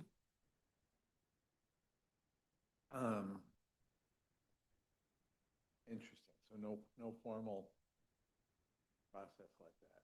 No, so if you think about it, when the private forest accord came in, right, we hired a lot of new stewardship foresters and SFO foresters, small forest landowner foresters. And so we have been really focused on, here's the new rules of the FPA, here's the requirements for all that, so that there's no professional requirements that we have in place. But, so that's been the big focus of training. But we do have a full training group out of our forest practices that have been doing a lot with landowners, but also we've done all those initial trainings and we're starting to kind of evolve what that looks like. And so this will be a good discussion to have. So you really have an infrastructure there that was all around the private forest accord, but that could Yeah, morph into more of a It could continuing morph. education program. yeah, yeah. For the job itself, we don't have you need to have, like in other states, a licensed forester kind of thing. But we can definitely, that'll morph over time. Now we've made those first rounds and the or the FPA changes have really, those rules are in place now and we're putting them into practice. And so now we can evolve that.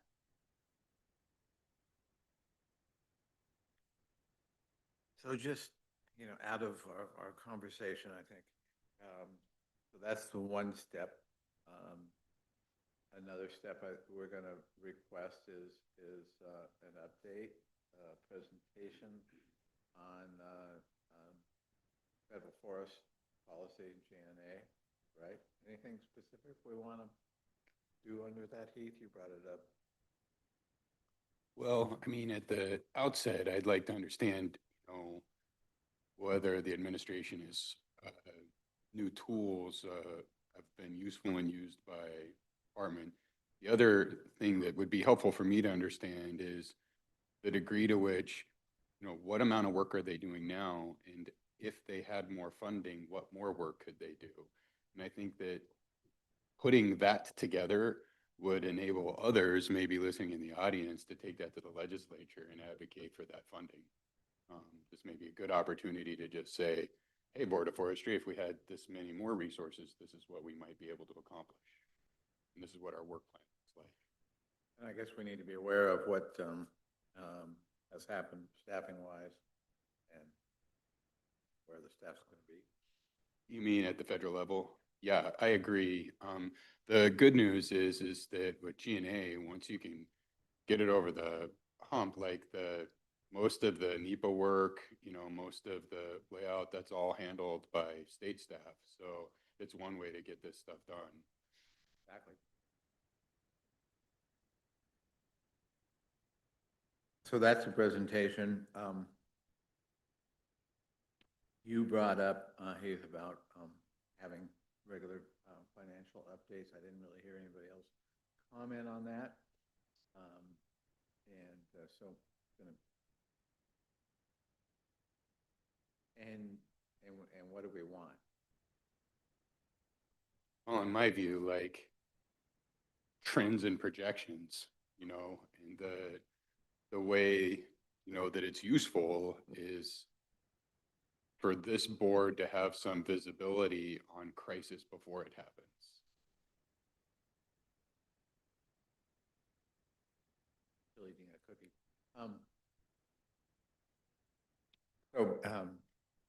Yeah, I was hoping that's what you were going to say, because I think that's what's going to be valuable, is a forward-looking, rather than just a reporting focus, but a forward-looking, a 6-month window or something.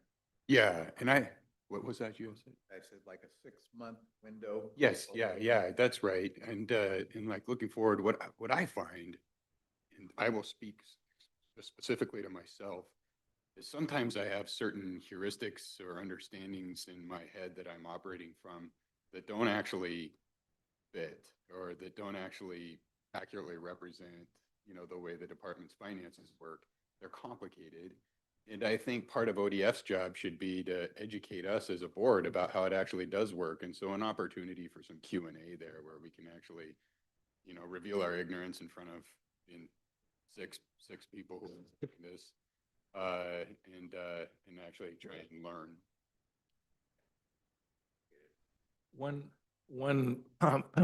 I'm in full agreement. I think that'd be fantastic. As sort of an augment to the monthly reports that we get. One piece as far as sort of the heads up on what's coming, it seems like given ODF and what I understand about our budgets, either a September or October, we usually struggle at the end of fire season.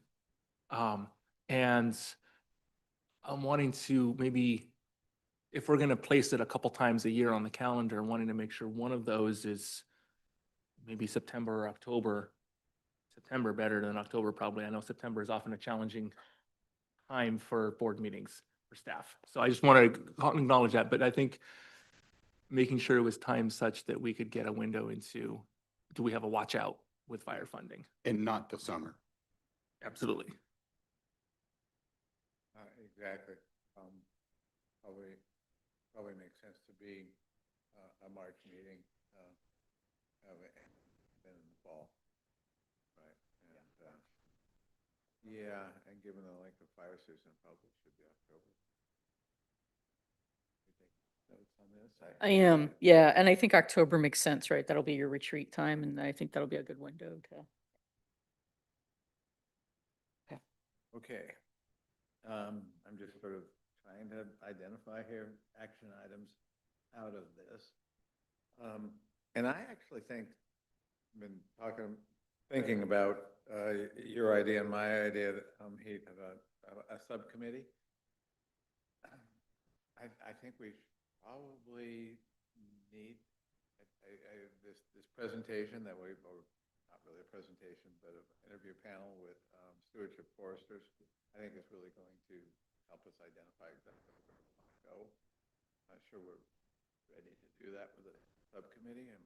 Well, let me make a suggestion. I think we're going to do something like this again in October. And that maybe some of that baseline work, and I don't know that several of you are even going to be here in October, but maybe some of this baseline work about kind of mapping out agendas or work we know we have into the future is something that could be done prior to that October meeting so that we all kind of have some visibility on it. If you were going to have a work group on that, maybe that work group convening a time or two in September might make some sense. And I don't, it's an awkward timing given your tenure and exit, Jim, but that to me, I think would be really helpful, a really helpful tool for the next October planning retreat. Okay.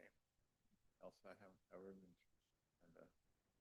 May also be a really good tool for Forester Casey to wrap her head around the work that's coming too.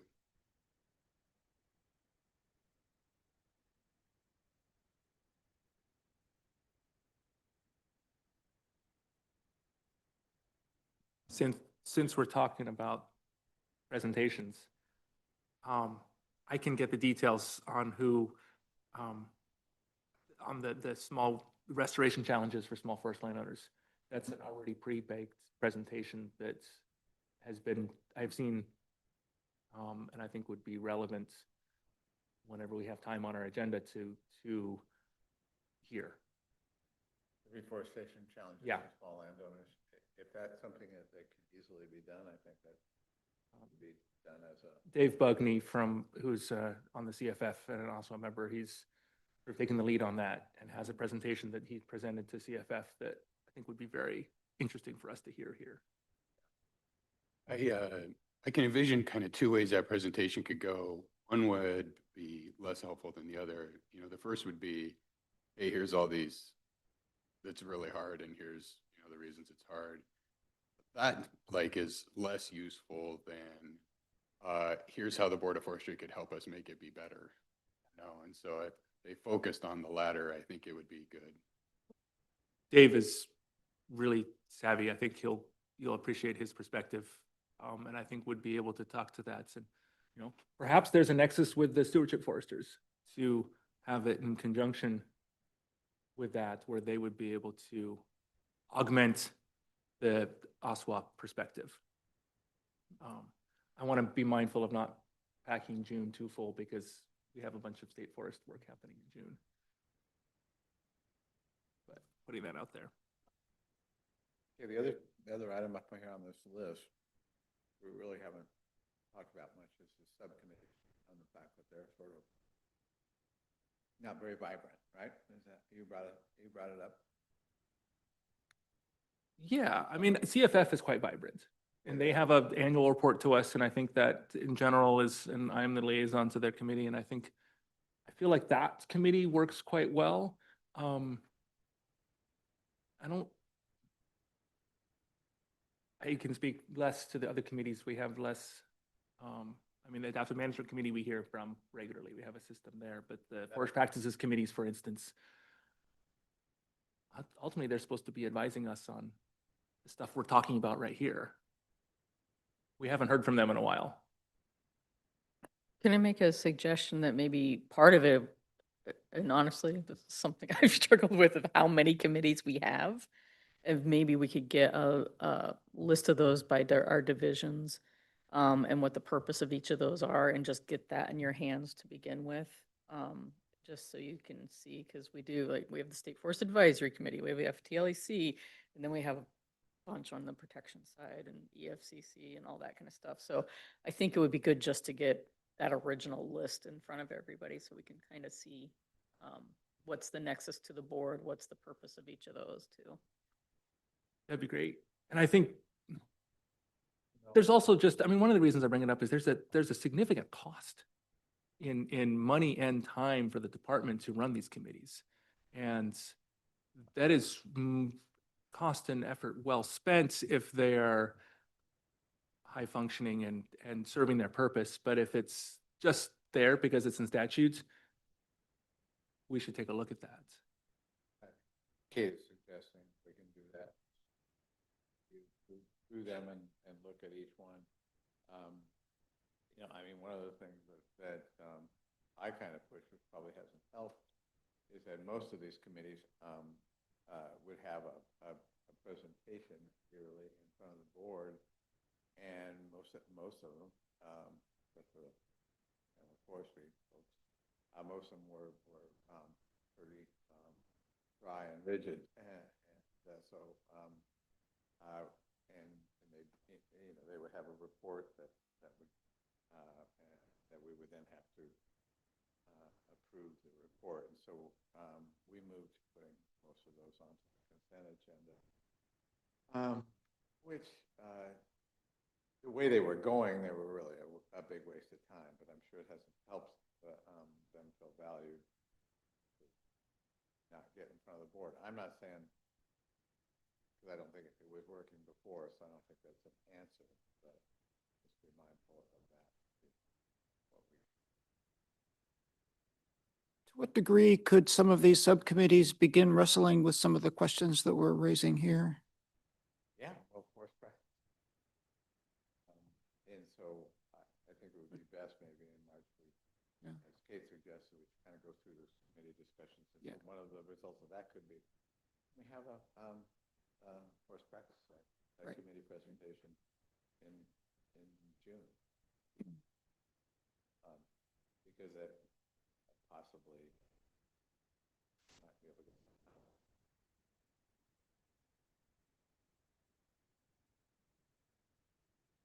What have we not covered?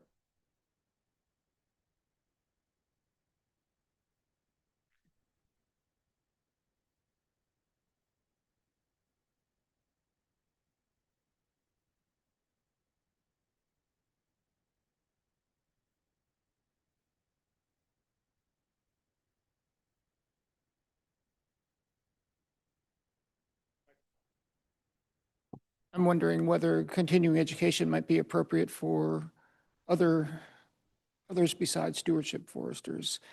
And if so, how could that be put into place? And with whom?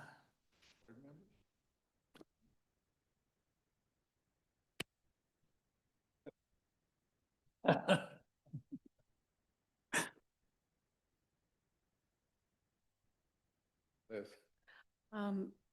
Just on the continuing on commitment to coordination with others on the executive order, I think that can be done, you know, pretty readily as well. And I don't know what kind of progress report that ODF or whatever will need to make for that, but I think it can contribute to that.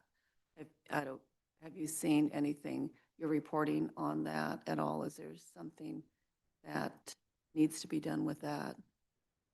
On the governor's executive order that Chandra talked about? Oh, no, we're still in the kind of forming, storming pattern, but, yeah, I think that'll be probably next year will be something that will be, yeah, fleshed out. Okay, thanks. So I'm not hearing any other subjects coming up. And so I'm guessing that there may not be a lot of very many complaints if we adjourn early. I think we do have something important to mark here, and that's the quite long service as interim state forester by Kate.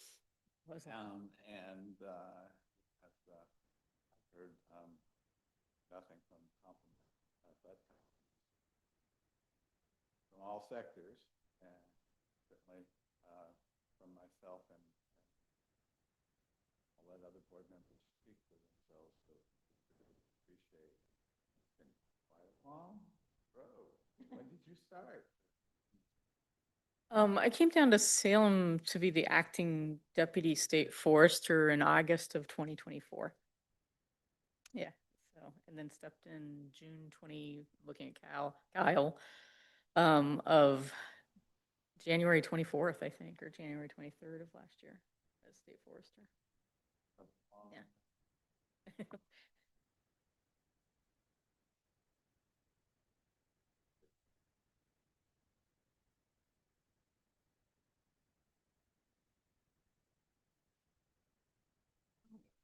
You know, I just, when a lot of times people have, when they're going to move into an acting, there's a little transition, and you had none, really.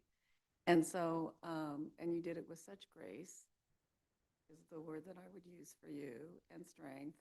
And you were just such a steadying force. And I think, you know, your employees, because I know you put them at just a high level, you've always spoken of them that way, have felt that. And so thank you, and thank you for engaging us and just being that steadying force. Thanks, Kate. Thank you, Kate. It's been a pleasure working with you in this capacity, and I look forward to working with you in other capacities as you stay at ODF. And you kept the trains running on time. You really did.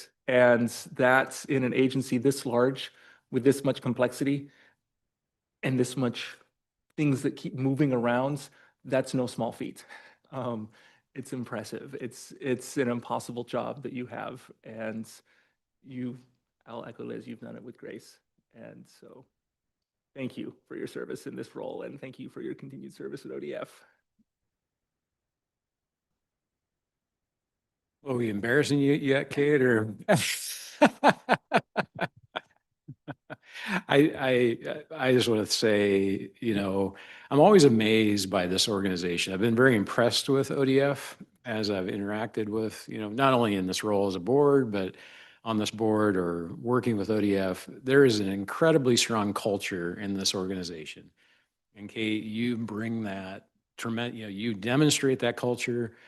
So many staff step into roles and do what they need to do to have this organization be successful, and without even hesitation. It's an amazing demonstration of this organization, and just thanks for doing it. I know it's hard being away and the commitment, and I've really enjoyed getting to know you a little bit better, but thanks.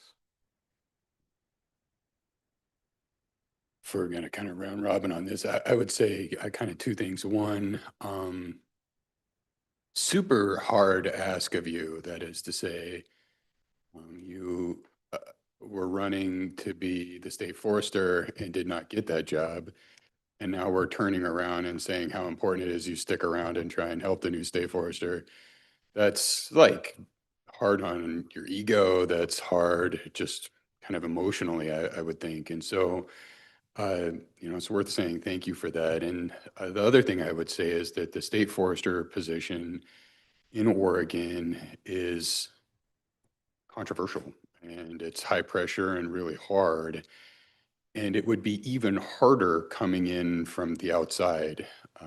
So I don't know your plans and I don't mean to commit you, Kate, but I think incoming Forester Casey is going to really need you. And to the degree that that's true, all of us need you too. And so I hope you understand how valuable you are and how much people like me hope you're willing to stick around and help onboard this new state forester. It's going to be real challenging, and my hope is that she will lean on you aggressively. Thank you, Kate. I wrote to you my thanks and perspective. And actually, part of what I wrote is what Heath just described. And that is, I understand that it's a difficult time. I've been in similar situations and it's not easy. And it takes a lot of character and just being a wonderful person to continue to move forward given the circumstances. So thanks for that. And thanks for being the problem solver that you are, like so many of the other ODF staff are. You left the organization in a really good spot for Casey when she comes in. Do I get a couple seconds? Oh, okay. I just also want to thank all of the staff that supported you, like you were saying. So I think all of my years here just been super impressed with everything. But, and so thank you. I just want everybody to thank you. Hang in here. No, that's what I wanted to say is, so Casey and I had a chance to catch up last week and chat for a little bit. And I've been shooting her emails and trying to overwhelm her before she gets here. And she'll be in state for her confirmation. So I know she's really excited. This is a great opportunity for her.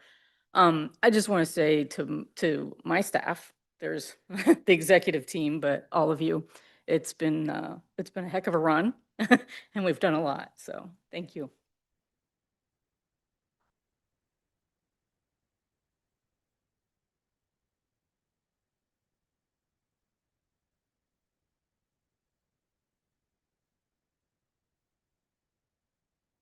Okay.